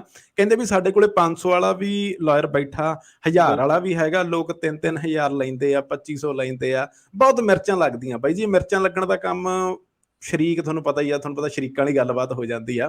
ਸੋ ਆਪ ਦਾ ਪਤਾ ਨਹੀਂ ਹੁੰਦਾ, ਠੀਕ ਹੈ, ਦੂਜੇ ਦੇ ਬਾਰੇ ਗੱਲ ਕਰਨ ਲੱਗ ਜਾਂਦੇ। ਸੋ ਬਾਈ ਜੀ ਇਹ ਦੱਸ ਦਿਓ ਵੀ 1000 ਵਾਲੇ 'ਚ ਫਰਕ ਕੀ ਆ, 1500 ਵਾਲੇ 'ਚ ਫਰਕ ਕੀ ਆ, ਠੀਕ ਹੈ, ਤੇ ਇੱਕ ਫ੍ਰੀ ਵਾਲੇ 'ਚ ਫਰਕ ਕੀ ਹੈ? ਜਿਹੜੀ ਸਪਾਊਸ ਦੇ ਪਿੱਛੇ ਨਾ 20,000 ਲੈ ਲਓ, 10,000 ਸਾਨੂੰ ਦੇ ਦਿਓ ਪਹਿਲਾਂ ਤੁਸੀਂ, ਫਿਰ ਅਸੀਂ ਫਾਈਲ ਲਾ ਦਿਆਂਗੇ, ਸਾਰਾ ਚੈੱਕ ਸਾਈਨ ਕਰਕੇ ਦੇ ਦਿਓ ਸਾਨੂੰ 3 ਲੱਖ ਦਾ, 2.5 ਲੱਖ ਦਾ, ਤੇ ਬਾਅਦ 'ਚ ਲਾਵਾਂਗੇ। ਤੇ ਖੁਸ਼ ਬੜੇ ਹੁੰਦੇ, ਨੱਚਦੇ ਟੱਪਦੇ ਜਾਂਦੇ ਬਾਈ ਜੀ ਇਹ। ਜੀ। ਸੋ ਉਹਦੇ 'ਚ ਜੀ ਸਭ ਤੋਂ ਪਹਿਲੀ ਗੱਲ ਤਾਂ ਇਹੀ ਆ, ਦੇਖੋ ਵੀ ਮੈਂ ਜਿਵੇਂ ਪਹਿਲਾਂ ਕਿਹਾ ਵੀ ਆਪਾਂ ਪਹਿਲੇ ਵਾਲੇ ਮਸਲੇ ਤੇ ਹੀ ਦੁਬਾਰੇ ਆਉਂਦੇ ਆ ਵੀ ਜੇ ਆਪਾਂ ਸਪਾਊਸ ਵਾਲੀ ਗੱਲ ਕਰੀਏ, ਪਹਿਲਾਂ ਤਾਂ ਮਤਲਬ ਉਹਦੇ 'ਚ ਲੀਗੈਲਿਟੀ ਆ ਗਈ ਇਸ ਚੀਜ਼ ਦੀ ਵੀ ਇੱਕ ਆਥੋਰਾਈਜ਼ਡ ਬੰਦਾ ਕੈਨੇਡਾ ਦੇ ਕਾਨੂੰਨ ਮੁਤਾਬਕ ਤੁਹਾਨੂੰ ਇਹ ਕਹਿ ਹੀ ਨਹੀਂ ਸਕਦਾ ਮੈਂ ਬਾਅਦ 'ਚ ਪੈਸੇ ਲਊਂਗਾ। ਉਹ ਆਥੋਰਾਈਜ਼ ਹੀ ਹੈ ਨਹੀਂ ਇਹ ਕਰਨ ਵਾਸਤੇ। ਠੀਕ ਹੈ ਜੀ। ਸੋ ਪਹਿਲੀ ਤਾਂ ਉੱਥੇ ਮਤਲਬ ਆਪਾਂ ਲੀਗਲੀ ਗਲਤ ਹੋ ਗਏ, ਜਿਹੜਾ ਵੀ ਬੰਦਾ ਤੁਹਾਨੂੰ ਇਹ ਕਹਿੰਦਾ ਮਤਲਬ ਉਹ ਕੈਨੇਡਾ ਦੇ ਕਾਨੂੰਨ ਦੇ ਹਿਸਾਬ ਨਾਲ ਸਹੀ ਹੈ ਹੀ ਨਹੀਂ। ਦੂਜੀ ਗੱਲ, ਚਲੋ ਆਪਾਂ ਆ ਗਏ ਵੀ ਅੱਗੇ ਵੀ ਆਪਾਂ ਪਹਿਲਾਂ ਹੀ ਕਿਹਾ ਵੀ ਕਾਨੂੰਨ ਨੂੰ ਬਹੁਤਾ ਮੰਨਦੇ ਨਹੀਂ, ਵੀ ਆਥੋਰਾਈਜ਼ ਤਾਂ ਆਪਾਂ ਜਦੋਂ ਕਹਿ ਹੀ ਦਿੱਤਾ ਵੀ ਇਹ 3 ਬੰਦੇ ਨੇ ਜਿਹੜੇ ਆਪਾਂ ਇਨੀਸ਼ੀਅਲੀ ਦੱਸਦੇ, ਉਹਨਾਂ ਤੋਂ ਬਿਨਾਂ ਤਾਂ ਆਪਾਂ ਨੂੰ ਪਤਾ ਹੀ ਆ ਵੀ ਆਪਾਂ ਕੰਮ ਹੀ ਗਲਤ ਕਰ ਰਹੇ ਹਾਂ। ਗੱਲ ਉੱਥੋਂ ਸ਼ੁਰੂ ਹੋ ਗਈ। ਹੁਣ ਉਹ ਤੋਂ ਅੱਗੇ ਗੱਲ ਆ ਗਈ ਵੀ ਕਿਸੇ ਨੇ ਤੁਹਾਨੂੰ ਕਿਹਾ ਜੀ ਸਾਨੂੰ 10,000 ਫੜਾ ਦਿਓ, ਬਾਕੀ ਪੈਸੇ ਬਾਅਦ ਚ ਲੈ ਲਿਓ। ਠੀਕ ਹੈ। ਹੁਣ ਦੇਖੋ ਜੀ, ਗੱਲ ਇਹ ਆ ਵੀ ਜਿਹੜਾ ਬੰਦਾ ਜਿਵੇਂ ਦੀ ਸਿਚੁਏਸ਼ਨ ਦੇ ਵਿੱਚ ਕੰਮ ਕਰ ਰਿਹਾ ਹੁੰਦਾ, ਜਿਵੇਂ ਦੀ ਉਹਦੀ ਨੌਲੇਜ ਹੁੰਦੀ ਆ, ਉਸ ਹਿਸਾਬ ਦੇ ਪੈਸੇ ਹੁੰਦੇ ਆ। ਫਾਈਲ ਇੱਕ ਮੈਂ ਲਾਉਣਾ, ਮੈਨੂੰ ਉਸ ਫਾਈਲ ਲਾਉਣ ਨੂੰ ਵੀ ਹੋ ਸਕਦਾ ਉਨਾ ਟਾਈਮ ਹੀ ਲੱਗਦਾ ਹੋਵੇ, ਇੱਕ ਜਿਹੜਾ ਬੰਦਾ ਕਹਿ ਲਓ ਵੀ ਅਨਆਥੋਰਾਈਜ਼ਡ ਆ, ਉਹਨੂੰ ਵੀ ਉਨਾ ਟਾਈਮ ਹੀ ਲੱਗਦਾ ਹੋਵੇ। ਪਰ ਫਾਈਲ ਲੱਗਣ ਤੋਂ ਬਾਅਦ ਜ਼ਿੰਮੇਵਾਰੀ ਕੀ ਆ? ਮੇਰੀ ਫਾਈਲ ਤੇ ਮੇਰਾ ਨਾਮ ਲਿਖਿਆ ਹੋਇਆ, ਉਹਦੇ ਤੇ ਲਿਖਿਆ ਵੀ ਇਹ Amandeep Dhillon RCIC number R706356 ਨੇ ਫਾਈਲ ਲਾਈ ਆ। ਇਹਦੇ ਤੇ ਮੇਰੀ ਉਦੋਂ ਤੱਕ ਜ਼ਿੰਮੇਵਾਰੀ ਆ ਜਦ ਤੱਕ ਇਹਦੇ ਤੇ ਕੋਈ ਰਿਜ਼ਲਟ ਨਹੀਂ ਆ ਜਾਂਦਾ। ਰਿਜ਼ਲਟ ਆ ਗਿਆ, ਰੌਲਾ ਪੈ ਗਿਆ ਕੋਈ, ਮੇਰੀ ਉੱਥੇ ਤੱਕ ਜ਼ਿੰਮੇਵਾਰੀ ਆ ਵੀ ਜੋ ਮੈਂ ਉਹਦੇ ਚ ਸਬਮਿਸ਼ਨ ਲਿਖ ਕੇ ਭੇਜਿਆ ਕੱਲ ਨੂੰ ਕੋਰਟ ਦੇ ਵਿੱਚ ਖੜਾਉਂਗਾ, ਮੈਂ ਕਹੂੰਗਾ ਵੀ ਮੈਂ ਲਿਖਿਆ, ਤੁਸੀਂ ਇੱਕ ਆਥੋਰਾਈਜ਼ਡ ਬੰਦੇ ਦੀ ਇਸ ਚੀਜ਼ ਨੂੰ ਗਲਤ ਸਾਬਤ ਕਰਕੇ ਦਿਖਾਓ। ਜਿਹੜੇ ਬੰਦੇ ਨੇ ਗਲੀ ਚ ਤੁਰੇ ਜਾਂਦੇ ਨੇ, ਤੁਹਾਡੀ ਫਾਈਲ ਲਾਤੀ, ਉਹਨੇ ਤੁਹਾਡੇ ਨਾਂ ਤੇ ਫਾਈਲ ਲਾਤੀ, ਉਹਨੇ ਗਲਤ ਲਿਖਿਆ ਸਹੀ ਲਿਖਿਆ, ਉਹਦੇ ਚ ਕਿਸੇ ਦੀ ਕੋਈ ਜ਼ਿੰਮੇਵਾਰੀ ਨਹੀਂ ਹੈਗੀ। ਠੀਕ ਹੈ ਜੀ। ਮੇਰੇ ਕੋਲੋਂ ਜ਼ਿੰਮੇਵਾਰੀ ਲਾ ਲਓ, ਮੇਰੇ ਸਿਰੇ ਜ਼ਿੰਮੇਵਾਰੀ ਨਾ ਹੋਵੇ, ਮੈਨੂੰ ਘੱਟ ਪੈਸੇ ਦੇ ਦਿਓ ਜਦੋਂ ਮੈਂ ਤੁਹਾਨੂੰ ਕੁਛ ਹੈ ਹੀ ਨਹੀਂ, ਆ ਗਿਆ ਆ ਗਿਆ, ਨਹੀਂ ਆ ਗਿਆ ਤੁਹਾਡਾ ਜਿੱਥੇ ਮਰਜ਼ੀ ਜਾਵੇ, ਮੇਰੀ ਕੀ ਜ਼ਿੰਮੇਵਾਰੀ ਆ ਉਹਦੇ ਚ। ਸੋ ਇੱਕ ਤਾਂ ਇਹ ਗੱਲ ਹੋ ਗਈ। ਬਾਕੀ ਜਿਹੜੀ ਸਾਰੀ ਗੇਮ ਆ ਜੀ, ਉਹ ਇਹ ਆ ਵੀ ਜੇ ਦੇਖਿਆ ਜਾਵੇ ਉਵੇਂ ਲੁੱਟ ਜ਼ਿਆਦਾ ਹੋ ਸਕਦੀ ਆ। ਲੁੱਟ ਕਿਵੇਂ ਹੁੰਦੀ ਆ? ਉਹ ਤੁਹਾਨੂੰ ਕਹਿੰਦੇ ਆ ਜੀ ਵੀ ਸਾਨੂੰ ਫਾਈਲ ਫੜਾ ਜਾਓ, 10,000 ਰੁਪਈਆ ਦੇ ਜਾਓ ਤੇ ਅਸੀਂ ਤੁਹਾਡੀ ਫਾਈਲ ਲਾ ਦਿੰਦੇ ਹਾਂ। ਹੁਣ ਉਹ 10,000 ਲਾ ਕੇ ਉਹਨਾਂ ਨੇ ਫਾਈਲ ਜਿਵੇਂ ਵੀ ਭੇਜਤੀ, ਠੀਕ ਹੈ, ਉਹ ਫਾਈਲ ਅਪਰੂਵ ਹੋ ਗਈ। ਉਹ ਫਾਈਲ ਅਪਰੂਵ ਹੋ ਗਈ, ਉਹ ਤੋਂ ਬਾਅਦ ਉਹਨਾਂ ਨੇ ਕਿਹਾ ਜੀ ਪਾਸਪੋਰਟ ਤੁਹਾਡਾ ਅਸੀਂ ਉਦੋਂ ਦੇਣਾ ਜਦੋਂ ਤੁਸੀਂ ਸਾਨੂੰ 15 ਲੱਖ ਦਿਓਗੇ। ਸੋ ਇੱਕ ਤਾਂ ਤੁਸੀਂ ਉੱਥੇ 15 ਲੱਖ ਦਿੱਤਾ, ਉਹ ਫਾਈਲ ਤੁਹਾਡੀ ਅਪਰੂਵ ਇੱਥੋਂ ਵੀ ਹੋ ਜਾਣੀ ਸੀ। ਆਪਣਾ ਉਹੀ ਕਹਿ ਲਓ ਵੀ ਜੇ ਆਪਣੇ ਵਾਲੀ ਸਹੀ ਫੀਸ ਦਿੰਦੇ, ਤੁਹਾਡਾ 1.5 2 ਲੱਖ 2.5 ਲੱਖ ਲੱਗ ਜਾਣਾ ਸੀ ਵੱਧ ਤੋਂ ਵੱਧ, ਪਰ ਅਪਰੂਵ ਹੋ ਜਾਣੀ ਸੀ। 2.5 ਲੱਖ ਚ ਸਰ ਗਿਆ, ਉਧਰ ਤੁਸੀਂ ਹੁਣ 12 15 ਚ ਠੋਕੇ ਗਏ। ਠੀਕ ਹੈ ਜੀ। ਉਹ ਤੋਂ ਵੀ ਅੱਗੇ ਆਪਾਂ ਗੱਲ ਕਰਦੇ ਹਾਂ ਵੀ ਜਦ ਮੈਂ ਇੱਕ 10,000 ਵਾਲੀ ਫੀਸ ਰੱਖ ਕੇ ਬੈਠਾ, ਤਾਂ ਮੇਰੇ ਕੋਲੇ ਜਿਹੜੇ ਬੰਦਿਆਂ ਨੇ ਡਿੱਗਣਾ ਰੋਜ਼ ਦਾ, ਜਿਨ੍ਹਾਂ ਨੇ ਵਾਕ ਇਨ ਚ ਆਉਣਾ ਦੇਖ ਕੇ, ਠੀਕ ਆ, ਉਹਨਾਂ ਨੇ ਆਉਣਾ ਵੀ ਯਾਰ 10,000 ਹੀ ਲੈਂਦਾ, ਇਹਦੇ ਕੋਲ ਚੱਲਦੇ ਆ, ਹਨਾ। ਹੁਣ ਉਹ 10,000 ਵਾਲਾ ਦਿਨ ਦੇ ਵਿੱਚ 100 ਫਾਈਲ ਕਰਦਾ, ਜਾਂ ਮਹੀਨੇ ਚ ਕਹਿ ਲਓ 100 ਫਾਈਲ ਕਰਦਾ, ਉਹਦੇ ਰਿਜ਼ਲਟ ਵੀ ਇੱਕ ਦੋ ਹੀ ਆਉਂਦੇ ਨੇ, ਉਹ ਇੱਕ ਦੋ ਉਹ ਲਾ ਦਿੰਦਾ ਵੀ ਹਾਂ ਇਹ ਮੇਰੇ ਆ ਗਏ। ਦੂਜਾ, ਉਹਨੂੰ ਉਹ 100 ਦਾ ਜਿਹੜਾ 10,000 ਆਇਆ ਉਹ ਵਾਧੂ ਦਾ ਹੀ ਆਇਆ, ਜਿਹੜੀਆਂ 90 ਸਹੀ। ਉਹਦੀਆਂ ਨਹੀਂ ਲੱਗੀਆਂ ਉਹਨੇ ਤਾਂ ਜੇਬ ਚ ਪਾ ਲਿਆ ਨਾ, ਉਹ ਬੰਦੇ ਨੇ ਕਮਾਈ ਕਰ ਲਈ। ਤੁਹਾਡੇ ਤੇ ਇੱਕ ਰਿਫਿਊਜ਼ਲ ਲੱਗ ਗਈ, ਤੁਹਾਡੀ ਯੈਸ। ਫਾਈਲ ਜਿੱਥੇ ਪਹਿਲਾਂ ਖੜੀ ਸੀ ਉੱਥੋਂ ਇੱਕ ਸਟੈਪ ਪਿੱਛੇ ਚੱਲ ਗਈ। ਹੁਣ ਅਗਲੀ ਵਾਰੀ ਜੇ ਤੁਸੀਂ ਮੇਰੇ ਕੋਲੇ ਆਉਣੇ ਵੀ ਹੋ, ਮੈਨੂੰ ਪਹਿਲਾਂ ਤੁਹਾਡੀ ਉਹ ਰਿਫਿਊਜ਼ਲ ਤੇ ਕੰਮ ਕਰਨਾ ਪੈਣਾ। ਹੁਣ ਜੇ ਕੰਮ ਕਰਨਾ ਪੈਣਾ, ਮੈਂ ਫਰੀ ਚ ਤਾਂ ਕੰਮ ਕਰੂੰਗਾ ਨਹੀਂ, ਫਿਰ ਆਪਣਾ ਰੇਟ ਹੋਰ ਵਧੂਗਾ। ਤੇ ਉਹ ਜਿਹੜਾ ਤੁਸੀਂ 10,000 ਦਿੱਤਾ ਸੀ, ਉਹ 10,000 ਪਿੱਛੇ ਇੱਕ ਤਾਂ ਤੁਸੀਂ ਆਪਦੀ ਫਾਈਲ ਵੀਕ ਕਰਾ ਲਈ, ਇੱਕ ਤੁਸੀਂ ਰਿਫਿਊਜ਼ਲ ਲੈ ਲਈ, ਉੱਪਰੋਂ ਤੁਸੀਂ ਪੈਸੇ ਵੀ ਫਿਰ ਵਾਧੂ ਦਿਓਗੇ ਜਿਹਦੇ ਕੋਲੇ ਵੀ ਜਾਓਗੇ। ਜਿੰਨੀਆਂ ਰਿਫਿਊਜ਼ਲਾਂ ਲੱਗੀ ਜਾਣਗੀਆਂ, ਦੇਖੋ ਰੇਟ ਤੁਹਾਡਾ ਵੱਧਦਾ ਜਾਣਾ, ਕਿਉਂਕਿ ਜਿੰਨੀਆਂ ਰਿਫਿਊਜ਼ਲਾਂ ਨੇ, ਮੈਨੂੰ ਹਰ ਰਿਫਿਊਜ਼ਲ ਕਲੀਅਰ ਕਰਨੀ ਪੈਣੀ ਆ ਇੱਥੇ ਪਹਿਲਾਂ ਆਫਿਸਰ ਨੂੰ, ਉਹਦੇ ਤੇ ਟਾਈਮ ਵੀ ਲੱਗਣਾ। ਜਿਹੜੀ ਫਾਈਲ ਮੈਂ 2 ਦਿਨਾਂ ਚ ਬਣਾ ਦੇਣੀ ਸੀ, ਉਹ 3 ਦਿਨਾਂ ਚ ਵਗ ਗਈ, ਉਹ ਹਫਤੇ ਤੇ ਚੱਲ ਗਈ। ਜਿੰਨੀ ਤੁਹਾਡੀ ਕੰਪਲੀਕੇਟਡ ਹੋ ਗਈ, ਹੁਣ ਮੈਂ ਤਾਂ ਹਫਤੇ ਦੇ ਪੈਸੇ ਲੈਣੇ ਆ ਨਾ, ਆਪਣਾ ਤਾਂ ਉਸ ਹਿਸਾਬ ਨਾਲ ਕੰਮ ਚੱਲਦਾ। ਸੋ ਵੀ ਓਵਰਆਲ ਦੇਖਿਆ ਜਾਵੇ, ਨੁਕਸਾਨ ਇਸ ਸਾਰੇ ਦੇ ਵਿੱਚ ਕਿਹਦਾ ਹੋਇਆ? 10,000 ਵਾਲੇ ਦਾ ਵੀ ਨਹੀਂ ਹੋਇਆ, ਮੇਰਾ ਵੀ ਨਹੀਂ ਹੋਇਆ, ਨੁਕਸਾਨ ਤਾਂ ਫਾਈਲ ਵਾਲੇ ਦਾ ਹੋਇਆ ਨਾ। ਤੇ ਆਪਾਂ ਇਹ ਹਾਂਜੀ। ਗੱਲ ਪਹਿਲਾਂ ਵੀ ਕੀਤੀ ਸੀ ਵੀ ਆਪਾਂ ਜਦੋਂ ਇਹ ਕੰਮ ਕਰਦੇ ਹਾਂ, ਉਦੋਂ ਆਪਾਂ ਐਵੇਂ ਨਹੀਂ ਸੋਚਦੇ ਵੀ ਆਪਾਂ 18-20 ਲੱਖ ਰੁਪਈਆ ਤਾਂ ਫੀਸਾਂ ਭਰਤੀਆਂ, ਉਹਦੇ ਵਿੱਚੋਂ ਆਪਾਂ ਉੱਥੇ ਆਪਾਂ ਨੂੰ ਇੰਡੀਆ 'ਚ ਸਾਰਿਆਂ ਦੀ ਸਿਚੁਏਸ਼ਨ ਪਤਾ ਸਹੀ 'ਚ ਕਿਵੇਂ ਹੁੰਦਾ। ਕੋਈ 2 ਬੰਦੇ ਹੋਣਗੇ ਜਿਨ੍ਹਾਂ ਕੋਲੇ ਆਪਣੇ ਪਏ ਹੁੰਦੇ ਨੇ ਵੀ 10 ਲੱਖ ਰੁਪਈਆ ਮੈਂ ਵਿਆਜ ਤੇ ਚੱਕ ਕੇ ਖਾਤੇ 'ਚ ਰੱਖੀ ਬੈਠਾ, ਠੀਕ ਹੈ, ਉਹਦਾ ਵਿਆਜ ਆ ਜਿਹੜਾ ਉਹ ਜਾ ਰਿਹਾ, ਮਹੀਨੇ ਦਾ ਕਿੰਨਾ ਜਾ ਰਿਹਾ ਤੁਹਾਨੂੰ ਪਤਾ ਹੀ ਆ। ਤੇ ਉੱਪਰੋਂ ਮਤਲਬ ਵੀ ਹੋਰ 100 ਚੀਜ਼ਾਂ ਮੈਂ ਕਰਾਈਆਂ, ਉਹਦੇ ਤੇ ਪੇਪਰਾਂ ਤੇ ਲਾਇਆ, ਇੱਥੇ ਹੋਰ ਖਰਚੇ ਵੀ ਨੇ, ਸਾਰਾ ਕੁਛ ਆ। ਉਹ ਕਰਦੇ ਕਰਾਉਂਦੇ ਮਤਲਬ ਤੁਸੀਂ ਆਲਰੇਡੀ ਆਪਦੀ ਉਸ ਫਾਈਲ ਤੇ, ਉਹ ਤੁਸੀਂ ਰਿਅਲਾਈਜ਼ ਨਹੀਂ ਕਰਦੇ, ਬਟ ਤੁਸੀਂ 30-35 ਲੱਖ ਰੁਪਈਆ ਲਾਈ ਬੈਠੇ ਹੋ, ਠੀਕ ਹੈ। ਬਟ ਉਹ 35 ਲੱਖ ਤੁਸੀਂ ਲਾਈ ਬੈਠੇ ਹੋ, ਉਹ 35 ਲੱਖ ਦਾ ਜਦ ਇਹ ਆਉਂਦਾ ਵੀ ਹਾਂ ਤੁਸੀਂ ਉਸ 35 ਲੱਖ ਦਾ ਕੋਈ ਫਲ ਲੈਣਾ, ਕੋਈ ਖੱਟਣਾ, ਹੁਣ ਤੁਸੀਂ ਕੈਨੇਡਾ ਜਾਣਾ, ਤਾਂ ਉਹ 35 ਲੱਖ ਤੁਸੀਂ ਕਹਿੰਦੇ ਵੀ ਨਹੀਂ ਹੁਣ ਅਸੀਂ 10,000 ਵਾਲੇ ਕੋਲੇ ਜਾਵਾਂਗੇ, ਹੁਣ ਅਸੀਂ ਨਹੀਂ ਜਾਣਾ ਹੈਗਾ ਵੀ ਹਾਂ ਇਹ ਤਾਂ 3 ਲੱਖ ਮੰਗਦੇ ਆ ਜੀ, ਇਹਨਾਂ ਕੋਲੇ ਨਹੀਂ ਅਸੀਂ ਜਾਂਦੇ। ਵੀ ਫਿਰ ਉਹ 35 ਕਾਹਨੂੰ ਲਾਉਣਾ ਸੀ ਜੇ 3 ਇੰਨਾ ਦੁਖਦਾ ਸੀ। ਫਿਰ ਤਾਂ ਘਰੇ ਸਾਰੇ ਸੁਖੀ ਵਸਦੇ ਸੀ ਨਾ, ਉਹੀ 35 ਇਕੱਠਾ ਕਰਕੇ ਬਿਜ਼ਨਸ ਖੋਲ ਲੈਂਦੇ ਉੱਥੇ ਕੋਈ ਵਧੀਆ। ਤੁਸੀਂ ਵੀ ਨਾ, ਤੁਸੀਂ ਜਿਹੜਾ ਇੱਥੇ ਹੁਣ 2-3 ਸਾਲ ਇੱਕ ਦੂਜੇ ਤੋਂ ਅੱਡ ਰਹੇ, ਨਾ ਤੁਹਾਨੂੰ ਉਹ ਰੌਲਾ ਸੀ, ਇਕੱਠੇ ਰਹਿੰਦੇ, ਆਪਦਾ ਉੱਥੇ ਐਸ਼ ਕਰਦੇ, ਵੀ ਉਹ 35 ਵੀ ਬਚਦਾ ਤੇ ਸਾਡੇ ਵਾਲਾ 3 ਤਾਂ ਵਿੱਚ ਆਉਂਦਾ ਹੀ ਨਹੀਂ ਸੀ, ਪਿਕਚਰ 'ਚ ਹੀ ਨਹੀਂ ਸੀ। ਹੁਣ ਜੇ ਉਹ ਸਹੀ 35 ਲਾਤਾ ਤਾਂ ਜੇ ਉਹ 3 ਦਿਓਗੇ ਤਾਂ ਇਹ 35 ਇੰਜੋਏ ਹੋਣਾ, ਜੇ ਨਹੀਂ ਦਿਓਗੇ ਤਾਂ ਨਹੀਂ ਹੋਊਗਾ। ਹੁਣ ਜਿਵੇਂ ਮੈਂ ਪਹਿਲਾਂ ਕਿਹਾ ਵੀ ਇਹ ਨਹੀਂ ਹੈਗਾ ਵੀ ਹਾਂ ਉਹਨਾਂ ਦੀਆਂ ਫਾਈਲਾਂ ਨਿਕਲਦੀਆਂ ਨਹੀਂ 10,000 ਵਾਲਿਆਂ ਦੀਆਂ, ਬਟ ਉਹਨਾਂ ਦੀ ਕਦੇ ਤੁਸੀਂ ਫੇਲੀਅਰ ਰੇਟ ਪੁੱਛ ਕੇ ਦੇਖਿਓ, ਤੁਹਾਨੂੰ ਦੱਸਣਗੇ। ਤੇ ਮੈਂ ਅੱਜ ਦੀ ਘੜੀ ਇੱਥੇ ਮਤਲਬ ਐਜ਼ RCIC ਆਪਾਂ ਕਹਿ ਨਹੀਂ ਸਕਦੇ ਵੀ ਮੈਂ ਅਗਲਿਆਂ ਨੂੰ ਗਾਰੰਟੀ ਨਹੀਂ ਦਿੰਦਾ, ਬਟ ਮੈਂ ਪਿਛਲਿਆਂ ਦੀ ਗਾਰੰਟੀ ਲੈਣਾ। ਮੈਂ ਇੱਥੇ ਆਨਲਾਈਨ ਕਹਿ ਰਿਹਾ ਵੀ ਅੱਜ ਤੱਕ ਕੋਈ ਮੇਰਾ ਜਿਹੜਾ ਆਪਣਾ ਕਲਾਇੰਟ ਹੈ ਸਪਾਊਜ਼ਲ ਓਪਨ ਵਰਕ ਪਰਮਿਟ ਵਾਲਾ, ਕੋਈ ਇੱਕ ਹੱਥ ਖੜਾ ਕਰਕੇ ਕਹਿ ਦੇ ਵੀ ਮੇਰੀ ਫਾਈਲ ਇਹ ਤੋਂ ਰਿਫਿਊਜ਼ ਹੋਈ ਆ, ਅੱਜ ਦੇ ਤਰੀਕ, ਅੱਜ ਆਪਣੀ 29 ਤਰੀਕ ਆ, ਇੱਕ ਵੀ ਬੰਦਾ ਆ ਕੇ ਇਹ ਕਹਿ ਦੇ ਵੀ ਆਪਣੀ ਫਾਈਲ ਇਹਦੇ ਤੋਂ ਰਿਫਿਊਜ਼ ਹੋਈ ਆ, ਆਪਾਂ ਚੈਨਲ ਬੰਦ ਕਰਨ ਨੂੰ ਤਿਆਰ ਆ, ਅੱਜ ਦੀ ਤਰੀਕ ਠੀਕ। ਤੱਕ ਹੈ ਨਹੀਂ। ਅੱਛਾ, ਇਹ ਫੇਰ ਦੁਬਾਰੇ ਵੀ ਐਜ਼ RCIC ਮੈਂ ਗਾਰੰਟੀ ਨਹੀਂ ਲੈਂਦਾ, ਕੱਲ ਨੂੰ ਕਿਸੇ ਦਾ ਰਿਜ਼ਲਟ ਆ ਜੇ ਉਹਦੀ ਕੋਈ ਗਾਰੰਟੀ ਨਹੀਂ ਹੈਗੀ। ਲਾਸਟ 1-2% ਆਫਿਸਰ ਦੇ ਹੱਥ ਹੁੰਦਾ, ਉਹ ਹੁੰਦਾ, ਠੀਕ ਆ, ਆਪਾਂ ਮੰਨਦੇ ਆ ਗੱਲ, ਬਟ ਅੱਜ ਦੇ ਟਾਈਮ ਹੈ ਨਹੀਂ। ਅੱਛਾ, ਇਹੀ ਗੱਲ ਤੁਸੀਂ ਪੰਜਾਬ ਦੇ ਵਿੱਚ ਜਿਹੜੇ ਬੈਠੇ ਆ ਆਪਦੇ ਆਪ ਨੂੰ ਵੱਡੇ ਵੱਡੇ ਕਹਾਉਂਦੇ ਆ, ਤੁਸੀਂ ਉਹਨਾਂ ਨੂੰ ਲਿਆਓ ਤੇ ਉਹ ਕੋਈ ਐ ਹੱਥ ਖੜਾ ਕਰਕੇ ਕਹਿੰਦੇ, ਉਹਨਾਂ ਵਾਲੇ ਤਾਂ ਸਾਡੇ ਕੋਲੇ ਆ ਰਹੇ ਨੇ, ਮੈਨੂੰ ਹਰੇਕ ਦਾ ਕੱਚਾ ਚਿੱਠਾ ਪਤਾ ਵੀ ਜਿਹੜੀਆਂ ਸਾਡੇ ਕੋਲ ਰਿਫਿਊਜ਼ਲ ਵਾਲੀਆਂ ਆਈਆਂ ਨੇ ਵੀ ਕਿਹਨੇ ਕਿੰਨੀਆਂ ਕਰਾਈਆਂ। ਹੁਣ ਵੀ ਇਹ ਆ ਵੀ ਘੁੰਮ ਘੁਮਾ ਕੇ ਦੇਖੋ, ਇਹਦੇ ਚ ਸਾਰੇ ਚ ਨੁਕਸਾਨ ਫਾਈਲ ਲਾਉਣ ਵਾਲੇ ਦਾ ਹੋਇਆ। ਉਹਨਾਂ ਨੇ ਘਰ ਭਰ ਲਏ, ਉਹਨਾਂ ਨੇ ਕੋਠੀਆਂ ਪਾ ਲੀਆਂ, ਉਹਨਾਂ ਦਾ ਕੁਛ ਨਹੀਂ ਗਿਆ। ਸਾਡਾ ਕੰਮ ਚੱਲ ਰਿਹਾ, ਤੁਸੀਂ ਆਓਗੇ ਫੇਰ ਵੀ ਚੱਲ ਰਿਹਾ, ਨਹੀਂ ਆਓਗੇ ਫੇਰ ਵੀ। ਕੈਨੇਡਾ 'ਚ ਬਹੁਤ ਕੰਮ ਨੇ, ਅਸੀਂ ਤਾਂ ਲਾਇਸੈਂਸ ਵੀ ਕਈ ਲਈ ਬੈਠੇ, ਆਪਾਂ ਹੋਰ ਕੰਮ ਕਰ ਲਾਂਗੇ, ਕੋਈ ਨਹੀਂ।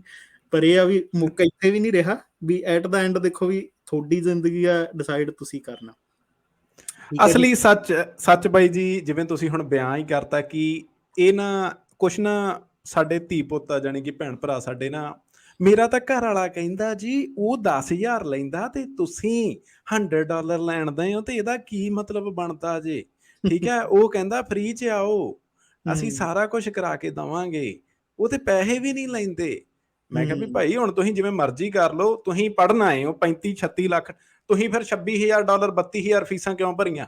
ਮੈਨੂੰ ਇਸ ਗੱਲ ਦਾ ਜਵਾਬ ਦੇ ਦਿਓ ਕਮੈਂਟਾਂ ਦੇ ਵਿੱਚ। ਤੁਸੀਂ ਆਪਦੀਆਂ ਘਰ ਵਾਲੀਆਂ ਜਾਂ ਘਰ ਵਾਲੀਆਂ ਇਹ ਗੱਲ ਕਹਿੰਦੀਆਂ ਵੀ ਭਾਈ ਉਹ ਬੰਦਾ ਫ੍ਰੀ 'ਚ ਕਰਦਾ, ਮੈਂ ਸੋਚ ਕੇ ਦੱਸਣਾ, ਸੋਚ ਕੇ ਦੱਸੀ ਜਾਓ। ਬਹੁਤ RCIC ਹੈਗੇ ਆ, ਸਾਡਾ ਕੰਮ ਹੈਗਾ RCIC ਇਮੀਗ੍ਰੇਸ਼ਨ ਲਾਇਰ, ਪੈਰਾਲੀਗਲ, ਜੋ ਇਸ ਚੀਜ਼ ਨੂੰ ਪ੍ਰੋਸੀਡ ਕਰ ਸਕਦੇ ਨੇ, ਸੋ ਉਹਨਾਂ ਕੋਲੇ ਜਾਓ। ਸਾਡੇ ਕੋਲੇ ਜੇ ਆਉਂਗੇ ਤਾਂ RCIC ਦਾ ਜੋ ਪੋਰਟਲ ਹੈਗਾ, ਜਾਂ ਸਾਡੇ ਕੋਲੇ ਜੋ ਸਾਡੇ ਇਮੀਗ੍ਰੇਸ਼ਨ ਲਾਇਰ ਬਾਈ ਜੀ ਹੁਣੀ ਹੋਣਗੇ, ਸੋ ਜੋ ਵੀ ਇਮੀਗ੍ਰੇਸ਼ਨ ਦੀਆਂ ਸਰਵਿਸਿਜ਼ ਬਾਈ ਜੀ ਹੁਣੀ ਦਿੰਦੇ ਆ, ਉਹ ਉਹਦੇ ਹਿਸਾਬ ਨਾਲ ਹੀ ਚੱਲਣਾ, ਤੇ ਉਹ ਤੁਹਾਨੂੰ ਪੇ ਕਰਨੇ ਹੀ ਪੈਣੇ ਆ। ਉਹਦੇ ਵਿੱਚ ਭਾਵੇਂ ਤੁਸੀਂ ਨੱਚਦੇ ਟੱਪਦੇ ਫਿਰਿਓ, ਭਾਵੇਂ ਤੁਹਾਨੂੰ ਗੁੱਸਾ ਲੱਗੇ ਜੀ, ਸਮਝ ਨਹੀਂ ਆਉਂਦੀ ਇਹਨਾਂ ਦੀ ਵੀ ਸਾਰੇ ਕੀ ਕਰਦੇ। ਬਿਲਕੁਲ ਨਹੀਂ, ਉਹਦਾ ਦੇਖੋ ਕੀਮਤਾਂ ਨੇ ਉਹ ਕਿਵੇਂ ਹੁੰਦੀਆਂ ਨੇ, ਹਨਾ ਵੀ ਮੈਂ ਆਪਦੀ ਫਾਈਲ ਦੀ ਕੀਮਤ ਆ ਜਿਹੜੀ ਉਹ ਕਿਵੇਂ ਤੈਅ ਕੀਤੀ ਆ। ਹੁਣ ਆਪਾਂ ਇਹਦੇ ਤੇ ਪਹਿਲਾਂ ਵੀ ਗੱਲ ਕੀਤੀ ਸੀ ਵੀ ਐਸ RCIC ਵੀ ਇੰਡੀਆ ਵਾਲੇ ਪੈਸੇ ਤਾਂ ਕਿਤੇ ਕਾਊਂਟ ਹੀ ਨਹੀਂ ਹੁੰਦੇ, ਡਾਲਰਾਂ 'ਚ ਖਰਚੇ ਆ ਵੀ ਜੋ ਇਸ ਲਾਇਸੈਂਸ ਨੂੰ ਮੇਨਟੇਨ ਕਰਨ ਤੇ ਲੱਗਦੇ ਨੇ, ਜਿੰਨੀ ਇੰਸ਼ੋਰੈਂਸ ਲੈਣੀ ਪੈਂਦੀ ਆ, ਜਿੰਨੀ KPIC ਦੀ ਮੈਂਬਰਸ਼ਿਪ ਆ, ਵੀ ਹੁਣ ਉਹ ਵੀ ਮੈਂ ਕਿਤੋਂ ਭਰਨੇ ਆ।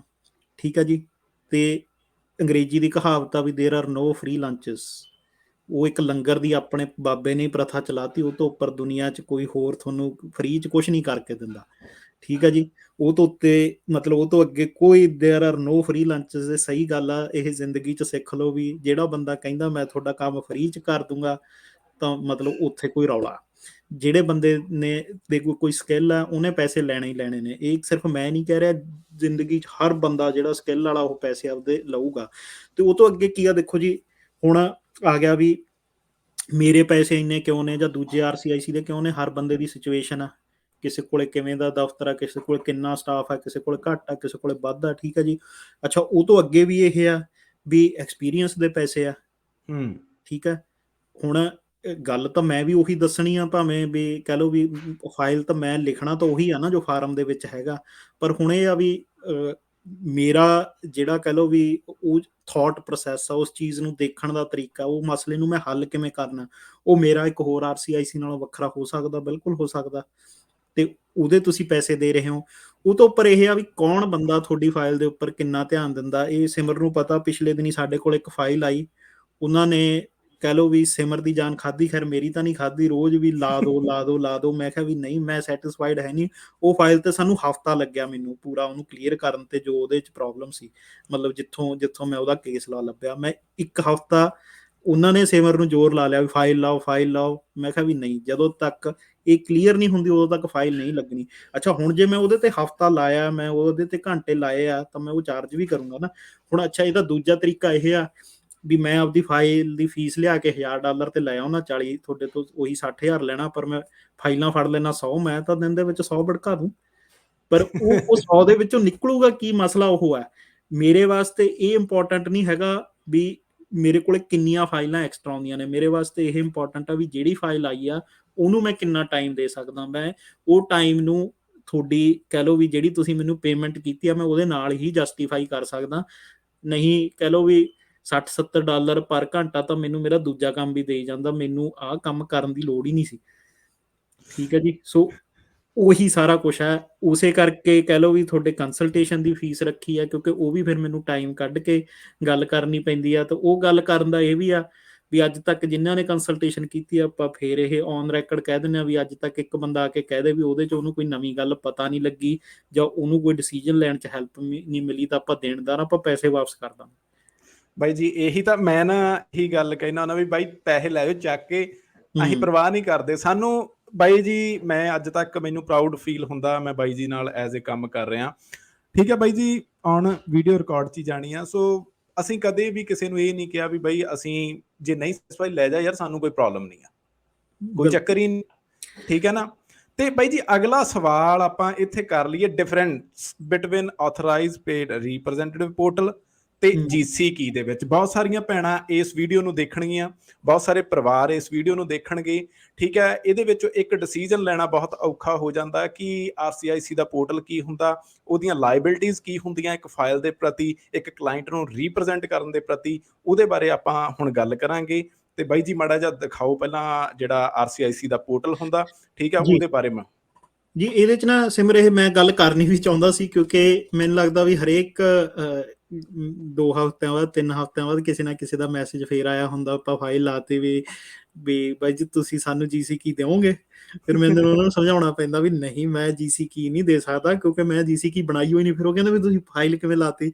ਸੋ ਮੈਂ ਤੁਹਾਨੂੰ ਦਿਖਾਉਣਾ ਆਪਣਾ ਇਹ ਸ਼ੇਅਰ ਸਕਰੀਨ ਦੀ ਉੱਧਰ ਕਰ ਦਿਓ ਮਾੜੀ ਜਿਹੀ। ਹਾਂਜੀ ਹੈਗੇ, ਆ ਗਿਆ ਜੀ, ਆ ਗਿਆ। ਸੋ ਇਹ ਦੇਖੋ ਜੀ, ਜਿਵੇਂ ਤੁਸੀਂ GC ਕੀ 'ਚ ਲੌਗਇਨ ਕਰਦੇ ਹੋ ਨਾ, ਤਾਂ ਮੇਰੇ ਕੋਲ ਇੱਕੋ ਹੀ GC ਕੀ ਆ ਜਿਹਨੂੰ APR ਕਹਿੰਦੇ ਨੇ। ਇਹਨੂੰ ਕਹਿੰਦੇ ਨੇ ਆਥੋਰਾਈਜ਼ਡ ਪੇਡ ਰਿਪਰੈਜ਼ੈਂਟੇਟਿਵ। ਉਹ ਮੇਰੀ ਇੱਕੋ ਹੀ ਕੀ ਆ, ਉਹਦੇ ਵਿੱਚ ਹੀ ਜਿੰਨੀਆਂ ਮੈਂ ਫਾਈਲਾਂ ਲਾਉਣਾ ਆ, ਉਹ ਜਿੰਦੇ ਤੋਂ ਮੈਂ ਕੰਮ ਸ਼ੁਰੂ ਕੀਤਾ ਹੈ ਉਹ ਸਾਰੀ ਫਾਈਲ ਉਹਦੇ 'ਚ ਹੀ ਪਈ ਆ। ਉਹਦੇ 'ਚ PR ਦੀਆਂ ਫਾਈਲਾਂ ਵੀ ਨੇ, ਉਹਦੇ 'ਚ ਸਟੱਡੀ ਪਰਮਿਟ ਵੀ ਨੇ, ਉਹਦੇ 'ਚ ਵਿਜ਼ਟਰ ਵੀਜ਼ੇ ਵੀ ਨੇ, ਸੁਪਰ ਵੀਜ਼ੇ ਵੀ ਨੇ, ਉਹਦੇ 'ਚ ਹੀ ਵਰਕ ਪਰਮਿਟ ਨੇ, ਉਹਦੇ 'ਚ ਹੀ ਸਪਾਊਸਲ ਓਪਨ ਵਰਕ ਪਰਮਿਟ ਨੇ। ਸੋ ਇੱਕੋ ਹੀ ਕੀ ਆ, ਤੇ ਇਹ ਸਿਰਫ ਉਹਨਾਂ ਨੂੰ ਹੀ ਮਿਲਦੀ ਆ ਜਿਹੜੇ ਰਜਿਸਟਰਡ ਨੇ। ਇਹ ਕਿਸੇ ਹੋਰ ਨੂੰ ਨਹੀਂ ਮਿਲ ਸਕਦੀ। ਇਹ ਪੰਜਾਬ ਵਾਲੇ ਕਿਸੇ ਬੰਦੇ ਕੋਲੇ ਨਹੀਂ ਹੁੰਦੀ। ਉਹ ਤੁਹਾਡੀ ਬਾਈ ਜੀ ਇੱਥੇ ਮੈਂ ਰੋਕਣਾ ਚਾਹੂੰਗਾ ਕਿ ਫਰਕ ਵੀ ਦੱਸ ਦਿਓ ਵੀ ਇਹਦੇ ਵਿੱਚ ਫਰਕ ਕੀ ਹੈ। ਮੈਂ ਫਰਕ ਤੇ ਗਿਆ ਸੀ ਜੀ। ਦੇਖੋ ਫਰਕ ਸਭ ਤੋਂ ਪਹਿਲਾਂ ਤਾਂ ਜਿਹੜਾ ਵੱਡਾ ਫਰਕ ਹੈ, ਸਪੈਸ਼ਲੀ ਜਿਹੜਾ ਆਪਾਂ ਕਹੀਏ ਵੀ ਸਪਾਊਸਲ ਓਪਨ ਵਰਕ ਪਰਮਿਟ ਦੇ ਵਿੱਚ ਫਰਕ ਜਿਹੜਾ ਬਹੁਤ ਮੈਟਰ ਕਰਦਾ, ਉਹ ਹੈਗਾ ਵੀ GC ਕੀ ਦੇ ਵਿੱਚ ਤੁਸੀਂ ਭੇਜ ਕੀ ਸਕਦੇ ਹੋ। ਹੁਣ GC ਕੀ ਹੈ ਜਿਹੜੀ, ਉਹਦੀ ਇੱਕ ਲਿਮਿਟੇਸ਼ਨ ਆ। ਅੱਛਾ, ਲਿਮਿਟੇਸ਼ਨ ਇਸ ਕਰਕੇ ਆ ਵੀ ਉਹਦੇ 'ਚ ਵੀ ਜਿਹੜੇ ਜਦੋਂ ਤੁਸੀਂ ਆਨਸਰ ਦੇ ਤੇ ਕੁਝ ਕੁਐਸਚਨ ਦੇ ਤੁਸੀਂ ਅੱਗੇ ਜਾਂਦੇ ਹੋ, ਤਾਂ ਤੁਹਾਡੇ ਕੋਲ ਉਹੀ ਲਿਮਿਟਡ 5-7 ਖਾਨੇ ਹੁੰਦੇ ਆ, ਉਹਨਾਂ 'ਚ ਹੀ ਤੁਸੀਂ ਸਾਰਾ ਕੁਝ ਭੇਜਣਾ ਹੁੰਦਾ। ਬਟ ਹੁਣ ਮੈਂ ਤੁਹਾਨੂੰ ਦਿਖਾਉਣਾ ਵੀ ਇਹ ਜਦੋਂ ਮੈਂ ਆਪਣੀ ਮਤਲਬ APR ਖੋਲਦਾ ਤਾਂ ਆਹ ਪੇਜ ਮੈਨੂੰ ਆਉਂਦਾ। ਮੈਂ ਇਹਦੇ ਤੇ ਪਹਿਲਾਂ ਪਾਇਆ ਸੀ ਕਿ ਮੈਂ ਕਿਸੇ ਦਾ ਵਰਕ ਪਰਮਿਟ ਅਪਲਾਈ ਕਰਨਾ ਚਾਹੁੰਦਾ। ਸੋ ਹੁਣ ਵਰਕ ਪਰਮਿਟ ਜਦੋਂ ਇਹ ਅਪਲਾਈ ਕਰਨ ਦੀ ਗੱਲ ਆਈ, ਤਾਂ ਇਹਨਾਂ ਨੇ ਮੈਨੂੰ ਆਹ ਕੁਝ ਫਾਰਮ ਤਾਂ ਮੈਨੂੰ ਆਲਰੇਡੀ ਦੇਤੇ। GC ਕੀ ਦੇ ਵਿੱਚ ਉਹ ਸਿਰਫ ਐਵੇਂ ਫਾਰਮ ਬਣੇ ਆਉਣਗੇ। ਹਾਂਜੀ ਉਹਦੇ 'ਚ ਤੁਸੀਂ ਸਿਲੈਕਟ ਨਹੀਂ ਕਰ ਸਕਦੇ ਕੁਝ। ਸੋ ਇਹਦੇ 'ਚ ਕੀ ਆ ਕਿ ਹੁਣ ਜਿਵੇਂ ਇਹਨੇ ਮੈਨੂੰ ਐਪਲੀਕੇਸ਼ਨ ਦੇਤਾ ਵੀ ਯੂਜ਼ ਆਫ ਰਿਪਰੈਜ਼ੈਂਟੇਟਿਵ ਦੇਤਾ, ਪਾਸਪੋਰਟ ਵਾਸਤੇ ਜਗ੍ਹਾ ਦੇਤੀ, ਡਿਜੀਟਲ ਵਾਸਤੇ ਫੋਟੋ ਵਾਸਤੇ ਦੇਤੀ, ਕਸਟਡੀ ਡਾਕੂਮੈਂਟ ਵਾਸਤੇ ਦੇਤੀ। ਇਹ ਤਾਂ ਹੋ ਗਿਆ ਡਨ। ਬਟ ਉਹ ਤੋਂ ਬਾਅਦ ਇਹ ਮੈਨੂੰ ਆਪਸ਼ਨ ਦਿੰਦੇ ਆ ਕਿ ਮੈਂ ਸਿਲੈਕਟ ਕਰ ਸਕਦਾ 4-4 MB ਦੀਆਂ ਜਿੰਨੀਆਂ ਮੈਂ ਫਾਈਲਾਂ ਚਾਹਾਂ। ਇਹ ਦੇਖੋ ਜੀ, ਮੈਂ ਤੁਹਾਡੇ ਤੱਕ ਦਿਖਾ ਦਿੰਦਾ। ਮੈਂ ਫਿਰ ਇਹਨਾਂ ਨੂੰ ਬਾਅਦ 'ਚ ਡਿਟੇਲ 'ਚ ਵੀ ਦੱਸਦਾ। ਹੁਣ ਮੰਨ ਲਓ ਵੀ ਆਪਾਂ ਕਿਸੇ ਦੀ ਫਾਈਲ ਲਾ ਰਹੇ ਹਾਂ ਸਪਾਊਸਲ ਓਪਨ ਵਰਕ ਪਰਮਿਟ ਦੀ। ਹੁਣ ਆਹ ਕਲਾਇੰਟ ਇਨਫੋਰਮੇਸ਼ਨ ਵਾਲਾ ਖਾਨਾ, ਇਹ 4 MB ਦੀ ਉਹਨਾਂ ਨੇ ਆਪਾਂ ਨੂੰ ਫਾਈਲ ਦਿੱਤੀ। ਹੁਣ 4 MB ਦੇ ਵਿੱਚ ਇਹਦੇ 'ਚ ਆਪਾਂ ਕਲਾਇੰਟ ਬਾਰੇ ਜੋ ਮਰਜ਼ੀ ਭੇਜ ਸਕਦੇ ਹਾਂ, ਠੀਕ ਆ ਜੀ। ਫਿਰ CV ਰੈਜ਼ੂਮੇ ਦਾ ਅੱਡ ਆ, ਆਪਾਂ ਉਹਦੇ ਚ ਕਲਾਇੰਟ ਉਹਦੇ ਚ ਬਾਕੀ ਚੀਜ਼ਾਂ ਦੇਖੀਆਂ, ਬਟ ਉਹਦਾ CV ਆਪਾਂ ਅੱਡ ਭੇਜਿਆ, ਠੀਕ ਹੈ ਜੀ। ਇਹਦੇ ਚ CV ਵਾਲੇ ਦੇ ਵਿੱਚ ਆਪਾਂ ਮਤਲਬ ਹੋਰ ਐਕਸਟਰਾ ਚੀਜ਼ਾਂ ਵੀ ਦੱਸ ਸਕਦੇ ਹਾਂ, ਜੇ ਮੈਂ ਇਹਦੇ ਚ ਵੀ ਇੱਕ ਲੈਟਰ ਪਾ ਸਕਦਾ ਲਿਖ ਕੇ ਵੀ ਉਹਦਾ ਐਕਸਪੀਰੀਅੰਸ ਕਿਵੇਂ ਆ ਕਿਵੇਂ ਨਹੀਂ ਆ। ਫਿਰ ਆ ਗਿਆ ਐਜੂਕੇਸ਼ਨ ਵਾਲਾ, ਠੀਕ ਹੈ ਜੀ। ਹੁਣ ਐਜੂਕੇਸ਼ਨ ਵਾਲਾ ਉਹੀ ਆ ਵੀ ਮੈਨੂੰ ਕਲਾਇੰਟ ਇਨਫੋਰਮੇਸ਼ਨ ਚ ਨਹੀਂ ਪਾਉਣੀ ਪਈ, ਉਹਦੇ ਚ ਮੈਂ ਹੋਰ ਚੀਜ਼ਾਂ ਹੀ ਪਾਈਆਂ, ਐਜੂਕੇਸ਼ਨ ਦੀਆਂ ਡਿਗਰੀਆਂ ਮੈਂ ਇੱਥੇ ਲਾਈਆਂ। ਫਿਰ ਇਹ ਚਲੋ ਇਹ ਇਹਦੇ ਚ ਬਾਲੀ ਜ਼ਰੂਰੀ ਨਹੀਂ ਹੁੰਦੀ। ਜੇ ਆਪਾਂ ਸਪਾਊਸਲ ਓਪਨ ਵਰਕ ਪਰਮਿਟ ਦੀ ਗੱਲ ਕਰੀਏ, ਫਿਰ ਆ ਗਿਆ ਜੀ ਇੰਪਲੋਇਮੈਂਟ ਕੰਟਰੈਕਟ। ਹੁਣ ਉਹਦੇ ਜਿੰਨੇ ਜੌਬ ਦੇ ਕੋਈ ਕੰਟਰੈਕਟ ਹੋਏ ਆ, ਜੋ ਵੀ ਚੀਜ਼ ਸੀ ਮੈਂ ਉਹ ਇਹਦੇ ਚ ਭੇਜ ਸਕਦਾ। ਇੰਪਲੋਇਮੈਂਟ ਰੈਫਰੈਂਸ ਲੈਟਰ, ਫਿਰ ਅੱਗੇ ਇੰਪਲੋਇਮੈਂਟ ਦਾ ਉਹਨੂੰ ਕੋਈ ਰੈਫਰੈਂਸ ਲੈਟਰ ਦਿੱਤੇ ਆ, ਪੇ ਸਟਬਸ ਦਿੱਤੀਆਂ ਨੇ, ਜੋ ਵੀ ਉਹ ਬੰਦੇ ਦਾ ਮੇਰੇ ਕੋਲ ਹੈਗਾ ਉਹ ਮੈਂ ਇਹਦੇ ਚ ਵੀ ਪਾ ਸਕਦਾ। ਇਹਦੇ ਚ ਮੈਂ ਹੋਰ ਐਕਸਟਰਾ ਲਿਖ ਕੇ ਵੀ ਪਾ ਸਕਦਾ, ਜ਼ਰੂਰੀ ਨਹੀਂ ਵੀ ਜੋ ਟਾਈਟਲ ਆ ਉਹੀ ਜਾਊਗਾ। ਮੈਂ ਅੱਗੇ ਇਹ ਸਪੇਸ ਨੂੰ 4 MB ਨੂੰ ਮੈਂ ਹੋਰ ਚੀਜ਼ਾਂ ਵਾਸਤੇ ਵੀ ਵਰਤ ਸਕਦਾ, ਠੀਕ ਹੈ ਜੀ। ਇਹ ਵੀ ਚਲੋ ਆਪਾਂ ਅੱਗੇ ਛੱਡ ਦਿੰਦੇ ਹਾਂ। ਫਿਰ ਆ ਗਿਆ ਜੀ ਇਨਵੀਟੇਸ਼ਨ ਲੈਟਰ। ਹੁਣ ਇਨਵੀਟੇਸ਼ਨ ਲੈਟਰ ਦੇ ਵਿੱਚ ਫਿਰ 4 MB ਮੈਨੂੰ ਹੋਰ ਮਿਲ ਗਈ, ਠੀਕ ਹੈ ਜੀ। ਇਹਦੇ ਚ ਤੁਸੀਂ ਜਿੰਨਾ ਕੁਛ ਹੈ ਪਾ ਸਕਦੇ ਆ। ਫਿਰ ਲੈਟਰ ਫਰੋਮ ਕਰੰਟ EMPLOYER ਫਿਰ ਆ ਗਈ, ਇਹਦੇ ਚ ਫਿਰ ਤੁਸੀਂ ਇੰਪਲੋਇਮੈਂਟ ਦੇ ਪਾ ਸਕਦੇ ਹੋ, ਤੇ ਮੈਂ ਜਿਵੇਂ ਕਿਹਾ ਵੀ ਇਹਦੇ ਚ ਇੰਪਲੋਇਮੈਂਟ ਤੋਂ ਬਿਨਾਂ ਮੈਂ ਹੋਰ ਵੀ ਪਾ ਸਕਦਾ। ਅੱਛਾ, ਫਿਰ ਉਹ ਤੋਂ ਅੱਗੇ ਆ ਜਿਹੜੀ ਮੇਨ ਰਿਪਰੈਜ਼ੈਂਟੇਟਿਵ ਦਾ ਸਬਮਿਸ਼ਨ ਲੈਟਰ। ਹੁਣ ਇਹ ਸਬਮਿਸ਼ਨ ਲੈਟਰ ਦੀ ਆਪਸ਼ਨ ਤੁਹਾਨੂੰ GC ਕੀ ਚ ਕਦੇ ਨਹੀਂ ਮਿਲੂਗੀ, ਤੇ ਨਾ ਹੀ ਕੋਈ ਤੁਹਾਡੇ ਵਾਸਤੇ ਸਬਮਿਸ਼ਨ ਲੈਟਰ ਲਿਖ ਸਕਦਾ। ਉਹੀ ਮੈਂ ਜਿਵੇਂ ਕਿਹਾ, ਉਹ ਬੰਦੇ ਕੁਝ ਵੀ ਨਹੀਂ ਹੈਗੇ, ਦੇ ਆਰ ਨਥਿੰਗ, ਜ਼ੀਰੋ। ਉਹ ਸਿਰਫ ਇਹ ਕਹਿ ਕੇ ਫਾਈਲ ਲਾਉਂਦੇ ਆ ਵੀ ਤੁਸੀਂ ਫਾਈਲ ਲਾਈ ਆ, ਤੁਹਾਡਾ ਮਤਲਬ ਇਹੀ ਕਲਾਇੰਟ ਇਨਫੋਰਮੇਸ਼ਨ ਚ ਜਿੰਨਾ ਚ ਲਿਖਿਆ ਹੋਇਆ ਲਿਖਤਾ। ਬਟ ਮੈਂ ਇੱਥੇ ਮਤਲਬ ਉਹੀ ਆ, ਫੇਰ ਦੁਬਾਰੇ ਮੈਂ ਦੱਸਦਾ ਮੈਂ ਫਲਾਣਾ ਬੰਦਾ, ਮੈਂ ਆਥੋਰਾਈਜ਼ਡ ਆ, ਮੇਰਾ ਨੰਬਰ ਆ, ਤੇ ਮੈਂ ਇੱਥੇ ਤੁਹਾਨੂੰ ਆਹ ਚੀਜ਼ਾਂ ਐਡਵਾਈਸ ਕਰਦਾ, ਬੇਨਤੀ ਨਹੀਂ ਕਰਦਾ, ਮੈਂ ਐਡਵਾਈਸ ਕਰਦਾ ਵੀ ਆਹ ਫੈਕਟ ਨੇ ਇਸ ਕੇਸ ਦੇ, ਤੇ ਇਹ ਕੰਸੀਡਰ ਹੋਣੇ ਚਾਹੀਦੇ ਨੇ। ਜਦ ਆਫਿਸਰ ਇਹ ਪੜ੍ਹਦਾ ਤਾਂ ਉਹਨੂੰ ਪਤਾ ਵੀ ਇਹ ਇੱਕ ਆਥੋਰਾਈਜ਼ਡ ਕੰਸਲਟੈਂਟ ਨੇ, ਆਥੋਰਾਈਜ਼ਡ ਬੰਦੇ ਨੇ ਇਹ ਲੈਟਰ ਲਿਖੀ ਆ। ਉਹ ਫੈਕਟ ਪੜ੍ਹਦਾ, ਉਹ ਫੈਕਟ ਉਹ ਇਗਨੋਰ ਨਹੀਂ ਕਰ ਸਕਦਾ। ਰੀਜ਼ਨ ਬੀਇੰਗ, ਜੇ ਉਹਨਾਂ ਚ ਉਹ ਫੈਕਟ ਇਗਨੋਰ ਕਰੂਗਾ ਤਾਂ ਉਹਨੂੰ ਪਤਾ ਵੀ ਇਹ ਕੱਲ ਨੂੰ ਕੋਰਟ ਜਾਣ ਵਾਸਤੇ ਤਿਆਰ ਬੈਠੇ ਨੇ, ਠੀਕ ਹੈ ਜੀ। ਸੋ ਦੇਖੋ ਵੀ ਜੇ ਆਪਾਂ 4-4 ਦੇ ਹਿਸਾਬ ਦੇਖੀਏ ਵੀ ਇਹ ਪਹਿਲੇ ਖਾਨੇ ਦੇ ਵਿੱਚ ਹੀ ਵੀ 1 2 3 4 5 6 7 ਤੇ 8, ਮਤਲਬ ਮੈਂ ਸਿਰਫ 8 ਖਾਨੇ ਵਰਤੇ ਆ, ਤਾਂ 8 ਚੌਕੇ 32 MB ਦਾ ਇੱਥੇ ਭੇਜਤਾ ਆਪਾਂ, ਠੀਕ ਹੈ ਜੀ। ਹਾਂਜੀ ਪੁਲਿਸ ਸਰਟੀਫਿਕੇਟ ਅੱਡ ਲਾਇਆ ਆਪਾਂ, ਫਰੰਟ ਮੈਡੀਕਲ ਅੱਡ ਲਾਇਆ ਆਪਾਂ, ਫੈਮਿਲੀ ਇਨਫੋਰਮੇਸ਼ਨ ਵਾਲਾ ਫਾਰਮ ਅੱਡ ਲਾਤਾ। ਅੱਛਾ, ਉਹ ਤੋਂ ਬਾਅਦ ਇਹ ਆਪਣਾ ਆਹ 52 57 ਵੀ ਇੱਥੇ ਲੱਗ ਗਿਆ। ਅੱਛਾ, ਆਹ ਸਾਰੇ ਫਾਰਮ ਅਜੇ ਅੱਡ ਪਏ ਆ। ਹੁਣ ਬਰਥ ਹਾਂਜੀ ਸਰਟੀਫਿਕੇਟ ਵਾਲਾ ਉਰੇ ਅੱਡ ਪਿਆ। ਹੁਣ ਬਰਥ ਸਰਟੀਫਿਕੇਟ 'ਚ ਤੁਸੀਂ ਹੋਰ ਵੀ ਅੱਗੇ ਚੀਜ਼ਾਂ ਲਿਖ ਸਕਦੇ ਹੋ। Family member of proof of status, ਹੁਣ ਇਹਦੇ 'ਚ ਕੀ ਆ ਵੀ ਇੱਥੇ ਜਿਹੜਾ ਬੰਦਾ ਇਨਵਾਈਟੀ ਆ ਉਹਦੇ ਹੋਰ ਜਿੰਨੇ ਮਰਜ਼ੀ ਪ੍ਰੂਫ, ਉਹਦੀਆਂ ਪੇ ਸਟਬਸ, ਜਿੰਨਾ ਉਹਦੇ ਟੈਕਸ ਪੇਪਰ, ਮੈਂ ਕਿਹਾ ਵੀ ਤੁਸੀਂ ਵੀ ਚਲੋ ਆਪਾਂ 32 ਦੇ ਵਿੱਚ 3 ਹੋਰ ਜੋੜ ਲੈਂਦੇ ਹਾਂ, ਠੀਕ ਹੈ ਜੀ। 35 ਆਪਾਂ ਇੱਥੇ ਪਾਤਾ, ਤੇ 35 MB ਦਾ ਮਤਲਬ ਇਹ ਉਹ ਹੋ ਗਿਆ ਜਿਹੜਾ ਮਤਲਬ ਵੀ ਮੈਂ ਕਹਿ ਲਓ ਵੀ ਅਜੇ ਬਾਕੀ ਖਾਨੇ ਛੱਡ ਕੇ ਉਹ ਕੀਤਾ। ਇਨ ਕੇਸ ਲੋੜ ਪਵੇ ਮੈਂ ਕਿਸੇ ਵੀ ਖਾਨੇ 'ਚ ਕੁਝ ਵੀ ਪਾ ਕੇ 4 MB ਉਹਦੇ 'ਚ ਐਕਸਪਲੇਨੇਸ਼ਨ ਲਿਖ ਕੇ ਹਰ ਖਾਨੇ 'ਚ ਪਾ ਸਕਦਾ। ਹੁਣ ਇੰਨੀ ਸਪੇਸ ਜਿਹੜੀ ਇਹ ਹੈਗੀ ਆ, ਇਹ ਮੈਂ ਅੱਜ ਤੱਕ ਕਦੇ ਵੀ ਕਿਸੇ ਦੀ ਵਾਸਤੇ ਵੀ ਵਰਤੀ ਨਹੀਂ ਹੈਗੀ। ਓਕੇ ਜੀ। ਲੋੜ ਹੀ ਨਹੀਂ ਪਈ, ਹੂੰ ਕਿਉਂਕਿ ਆਪਣੇ ਕੋਲੇ ਜਿੰਨਾ ਵੀ ਸਮਾਨ ਹੁੰਦਾ ਆ ਜਾਂ ਜਿਵੇਂ ਆਪਾਂ ਉਹਨੂੰ ਆਰਗੇਨਾਈਜ਼ ਕਰਦੇ ਆ, ਉਹ ਇਹਦੇ ਤੋਂ ਬਹੁਤ ਘੱਟ ਦੇ ਵਿੱਚ ਚੱਲ ਜਾਂਦਾ ਆ। ਸੋ ਬੇਸਿਕਲੀ ਇਹ ਤੁਹਾਨੂੰ GC ਕੀ ਦੇ ਵਿੱਚ ਨਹੀਂ ਮਿਲੂਗਾ। ਹਾਂ, ਇਹ ਚੀਜ਼ ਕਾਫੀ ਉਹਨਾਂ ਦੇ ਵਿੱਚ ਕਹਿ ਲਓ ਵੀ ਲੈਸ ਇੰਪੋਰਟੈਂਟ ਆ, ਕਿਉਂਕਿ ਆਪਣੇ ਕੋਲੇ ਸਮਾਨ ਹੀ ਬਹੁਤ ਘੱਟ ਹੁੰਦਾ ਭੇਜਣ ਵਾਸਤੇ। ਬਟ ਜਿਹੜੀਆਂ ਸਪੈਸ਼ਲੀ ਇੰਡੀਆ ਤੋਂ ਫਾਈਲਾਂ ਲੱਗਦੀਆਂ, ਭਾਵੇਂ ਉਹ ਵਿਜ਼ਟਰ ਦੀ ਹੋਵੇ, ਭਾਵੇਂ ਸਪਾਊਸਲ ਓਪਨ ਵਰਕ ਪਰਮਿਟ ਦੀ ਹੋਵੇ, ਭਾਵੇਂ LMIA ਬੇਸਡ ਵਰਕ ਪਰਮਿਟ ਦੀ ਹੋਵੇ, ਉਹਦੇ 'ਚ ਬਹੁਤ ਕੰਮ ਆਉਂਦਾ, ਤੇ ਉਹ GC ਕੀ 'ਚ ਤੁਹਾਨੂੰ ਕਿਤੇ ਨਹੀਂ ਮਿਲੂਗਾ। ਤੇ ਉਹ ਆਥੋਰਾਈਜ਼ਡ ਰਿਪਰੈਜ਼ੈਂਟੇਟਿਵ ਤੋਂ ਬਿਨਾਂ ਕਿਸੇ ਕੋਲੇ ਮਿਲ ਹੀ ਨਹੀਂ ਸਕਦਾ, ਕਿਉਂਕਿ ਉਹ ਇਸ ਤਰੀਕੇ ਇਹ ਸਿਰਫ APR ਦੇ ਵਿੱਚ ਹੀ ਆਉਂਦਾ। ਇਹਦੇ ਵਾਸਤੇ ਲਾਇਸੈਂਸ ਹੈਗਾ ਜਿਹੜਾ ਉਹ ਜ਼ਰੂਰੀ ਹੈ ਜੀ। ਭਾਈ ਜੀ, ਇੱਕ ਸਵਾਲ ਇੱਥੇ ਆ ਗਿਆ ਕਿ ਸਾਡੀਆਂ ਭੈਣਾਂ ਜਿਹੜੀਆਂ ਇੱਥੇ ਜਾਂ ਪਰਿਵਾਰ ਇੱਥੇ ਆ ਜਾਂਦੇ, ਉਹਨਾਂ ਨੂੰ ਵੀ ਨਹੀਂ ਸਮਝ ਆਉਂਦੀ ਕਿ ਅਸੀਂ ਆਥੋਰਾਈਜ਼ ਪਰਸਨ ਕੋਲੇ ਜਾਣਾ ਜਾਂ ਅਸੀਂ GC ਕੀ ਵਾਲੇ ਕੋਲੇ ਜਾਣਾ। ਜੇ ਅਸੀਂ ਜੀ। ਉਹਨਾਂ ਨੂੰ ਸਮਝਾਉਣੇ ਆ ਤਾਂ ਬਾਈ ਜੀ ਉਹ ਅੱਗੋਂ ਕਹਿੰਦੇ ਕਿ ਸਾਡੇ ਤਾਂ ਪੈਸੇ ਥੋੜੇ ਲੱਗਦੇ ਆ। ਫਿਰ ਉਹ ਹਮ, ਸਵਾਲ ਉਹਨਾਂ ਦਾ ਹੁੰਦਾ ਵੀ ਫਲਾਣੇ ਬੰਦੇ ਨੇ 150 ਫੋਟੋ ਲਾਤੀ ਆ ਜੀ, 4 ਜੀ। MB ਦੇ ਵਿੱਚ ਤੁਸੀਂ 2 ਫੋਲਡਰ ਮਿਲਦੇ ਆ GC ਕੀ ਦੇ, ਪ੍ਰੂਫ ਆਫ ਰਿਲੇਸ਼ਨਸ਼ਿਪ ਤੇ ਕਲਾਇੰਟ ਇਨਫੋਰਮੇਸ਼ਨ, ਜੀ। ਠੀਕ ਹੈ। ਹੁਣ ਇਹਨਾਂ ਨੇ ਸਵਾਲ ਥੱਲੇ ਇਹ ਵੀ ਪੁੱਛਣਾ ਕਿ ਫਾਈਲਾਂ ਤਾਂ ਉਹਨਾਂ ਦੀਆਂ ਵੀ ਅਪਰੂਵਡ ਹੁੰਦੀਆਂ। ਉਹ ਗੱਲ ਆ ਕਿ ਤੁੱਕਾ ਲੱਗ ਗਿਆ, ਠੀਕ ਆ ਜੀ। ਦੀ ਦੇਖੋ, ਬੇਸਿਕਲੀ ਫਾਈਲ ਆ ਜਿਹੜੀ ਉਹ ਮੈਰਿਟ ਤੇ ਅਪਰੂਵ ਹੋਣੀ ਆ। ਯਾ ਫਾਈਲਾਂ ਕੁਛ ਕੇਸ ਇਹੋ ਜਿਹੇ ਹੁੰਦੇ ਨੇ ਮਤਲਬ ਵੀ ਉਹ ਤੁਹਾਡੇ ਕੋਲੇ ਬੰਦਾ ਆਇਆ, ਉਹਦੀ ਮੈਰਿਟ ਹੀ ਐਡੀ ਵਧੀਆ, ਉਹਦੇ ਕਾਗਜ਼ ਪੱਤਰ ਐਡੇ ਵਧੀਆ ਨੇ, ਕਿਉਂਕਿ ਜਿਹੜਾ ਕੈਨੇਡਾ ਦੇਖੋ ਬਹੁਤ ਟਰਾਂਸਪੇਰੈਂਟ ਹੈ ਇਸ ਕੰਮ ਦੇ ਵਿੱਚ। ਗਲਤ ਫਾਇਦਾ ਪੰਜਾਬ ਵਾਲੇ ਜਿਹੜੇ ਮਤਲਬ ਜਾਲੀ ਏਜੰਟ ਨੇ ਉਹ ਚੱਕਦੇ ਨੇ। ਉਹਨਾਂ ਨੇ ਜੀਸੀ ਕੀ ਦੀ ਸਹੂਲਤ ਦਿੱਤੀ ਕਿਉਂ ਆ? ਉਹਨਾਂ ਨੇ ਜੀਸੀ ਕੀ ਦੀ ਸਹੂਲਤ ਸਿਰਫ ਤੇ ਸਿਰਫ ਇਸ ਕਰਕੇ ਦਿੱਤੀ ਹੈ ਵੀ ਉਹ ਲੋਕਾਂ ਨੂੰ ਕਹਿੰਦੇ ਆ, ਕੈਨੇਡਾ ਇਹ ਕਹਿੰਦਾ ਵੀ ਤੁਹਾਨੂੰ ਜੇ ਤੁਸੀਂ ਆਪ ਫਾਈਲ ਲਾ ਸਕਦੇ ਹੋ ਤਾਂ ਤੁਸੀਂ ਇਹਦੇ ਵਿੱਚ ਫਾਈਲ ਲਾ ਲਓ, ਤੇ ਤੁਹਾਨੂੰ ਕਿਸੇ ਕੋਲੇ ਜਾਣ ਦੀ ਲੋੜ ਨਹੀਂ ਹੈਗੀ। ਇਹ ਤੁਹਾਨੂੰ ਇੱਕ ਸਹੂਲਤ ਅਸੀਂ ਦੇਤੀ। ਉਹ ਸਹੂਲਤ ਕਿਸੇ ਵੀ ਏਜੰਟ ਵਾਸਤੇ ਨਹੀਂ ਹੈਗੀ, ਤੇ ਉਹਦੇ 'ਚ ਉਹਨਾਂ ਨੇ ਓਨਾ ਕੀ ਥਾਂ ਦਿੱਤਾ ਜਿੰਨਾ ਕਿ ਇੱਕ ਆਮ ਬੰਦਾ, ਆਮ ਸਮਝ ਵਾਲਾ ਬੰਦਾ ਉਹਦੇ 'ਚ ਚੀਜ਼ਾਂ ਭੇਜ ਸਕਦਾ। ਠੀਕ ਹੈ ਜੀ। ਜਿਹੜਾ ਹੁਣ ਸਿੱਧਾ ਸਿੰਪਲ ਸਟ੍ਰੇਟ ਫਾਰਵਰਡ ਕੇਸ ਆ ਉਹਦੇ ਵਾਸਤੇ ਉਹ ਕਹਿ ਲਓ ਵੀ ਠੀਕ ਆ, ਪਰ ਜੇ ਤੁਹਾਡਾ ਕੇਸ ਕੰਪਲੀਕੇਟਡ ਆ, ਬਹੁਤ ਵਾਰੀ ਰਿਫਿਊਜ਼ ਹੋਇਆ, ਤੁਹਾਡੇ ਕੇਸ ਦੇ ਵਿੱਚ ਕੁਝ ਚੀਜ਼ਾਂ ਨੇ ਜਿਹੜੀਆਂ ਆਪਾਂ ਨੂੰ ਬਹੁਤ ਡੂੰਘਾਈ 'ਚ ਐਕਸਪਲੇਨ ਕਰਨੀਆਂ ਪੈਣਗੀਆਂ, ਜੀਸੀ ਕੀ ਉਹਦੇ ਵਾਸਤੇ ਇਨਫ ਨਹੀਂ ਹੈਗੀ। ਉਹਦੇ ਵਾਸਤੇ ਤਾਂ ਹੀ ਉਹਨਾਂ ਨੇ ਇੱਥੇ ਆਪਾਂ ਨੂੰ ਇੰਨੀ ਜਗ੍ਹਾ ਦਿੱਤੀ ਆ। ਠੀਕ ਹੈ ਜੀ। ਠੀਕ ਹੈ ਜੀ। ਸੋ ਜਗ੍ਹਾ ਮਤਲਬ ਕਹਿ ਲਓ ਵੀ ਉਹ ਥਾਂ ਦੇਣੀ ਇੱਕ ਥਾਂ ਇੱਕ ਗੱਲ ਹੋ ਗਈ, ਬਟ ਨਾਲ ਹੀ ਫਿਰ ਆਪਾਂ ਉਹੀ ਲੀਗੈਲਿਟੀ ਦੀ ਗੱਲ ਕਰਦੇ ਹਾਂ ਵੀ ਬੇਸਿਕਲੀ ਉਹਨਾਂ ਨੇ ਇਹ ਹਰੇਕ ਨੂੰ ਕਿਉਂ ਨਹੀਂ ਦਿੱਤੀ। ਇਹ ਸਿਰਫ ਲਾਇਸੈਂਸ ਬੰਦਿਆਂ ਨੂੰ ਇਸ ਕਰਕੇ ਦਿੱਤੀ ਆ ਬਿਕੋਜ਼ ਇਹਦੇ ਵਿੱਚ ਜਿਹੜੀਆਂ ਚੀਜ਼ਾਂ ਨੇ ਉਹ ਬਹੁਤ ਸਪੈਸੀਫਿਕ ਨੇ, ਉਹ ਤੁਸੀਂ ਉਸ ਤਰੀਕੇ ਵਰਤ ਸਕਦੇ ਹੋ। ਇਹਦੇ 'ਚ ਹੋਰ ਵੀ ਅੱਗੇ ਪਿੱਛੇ ਆਪਸ਼ਨਸ ਹੁੰਦੀਆਂ ਵੀ ਜਿਹੜੀਆਂ ਚਲੋ ਬਿਯੋਂਡ ਉਹ ਨੇ, ਵੀ ਆਪਾਂ ਕਿਸੇ ਨੂੰ ਐਕਸਪਲੇਨ ਕਰਕੇ ਉਹਦਾ ਕਿਸੇ ਨੂੰ ਕੋਈ ਫਾਇਦਾ ਨਹੀਂ, ਬਟ ਵੀ ਆਪਾਂ ਵਰਤ ਸਕਦੇ ਹਾਂ ਐਜ਼ ਆਥੋਰਾਈਜ਼ਡ ਜਿਹੜੇ ਕੰਸਲਟੈਂਟ ਨੇ, ਰਿਪਰੈਜ਼ੈਂਟੇਟਿਵ ਨੇ, ਏਜੰਟ ਨੇ। ਸੋ ਬੇਸਿਕਲੀ ਇਹ ਵੱਡਾ ਫਰਕ ਆ।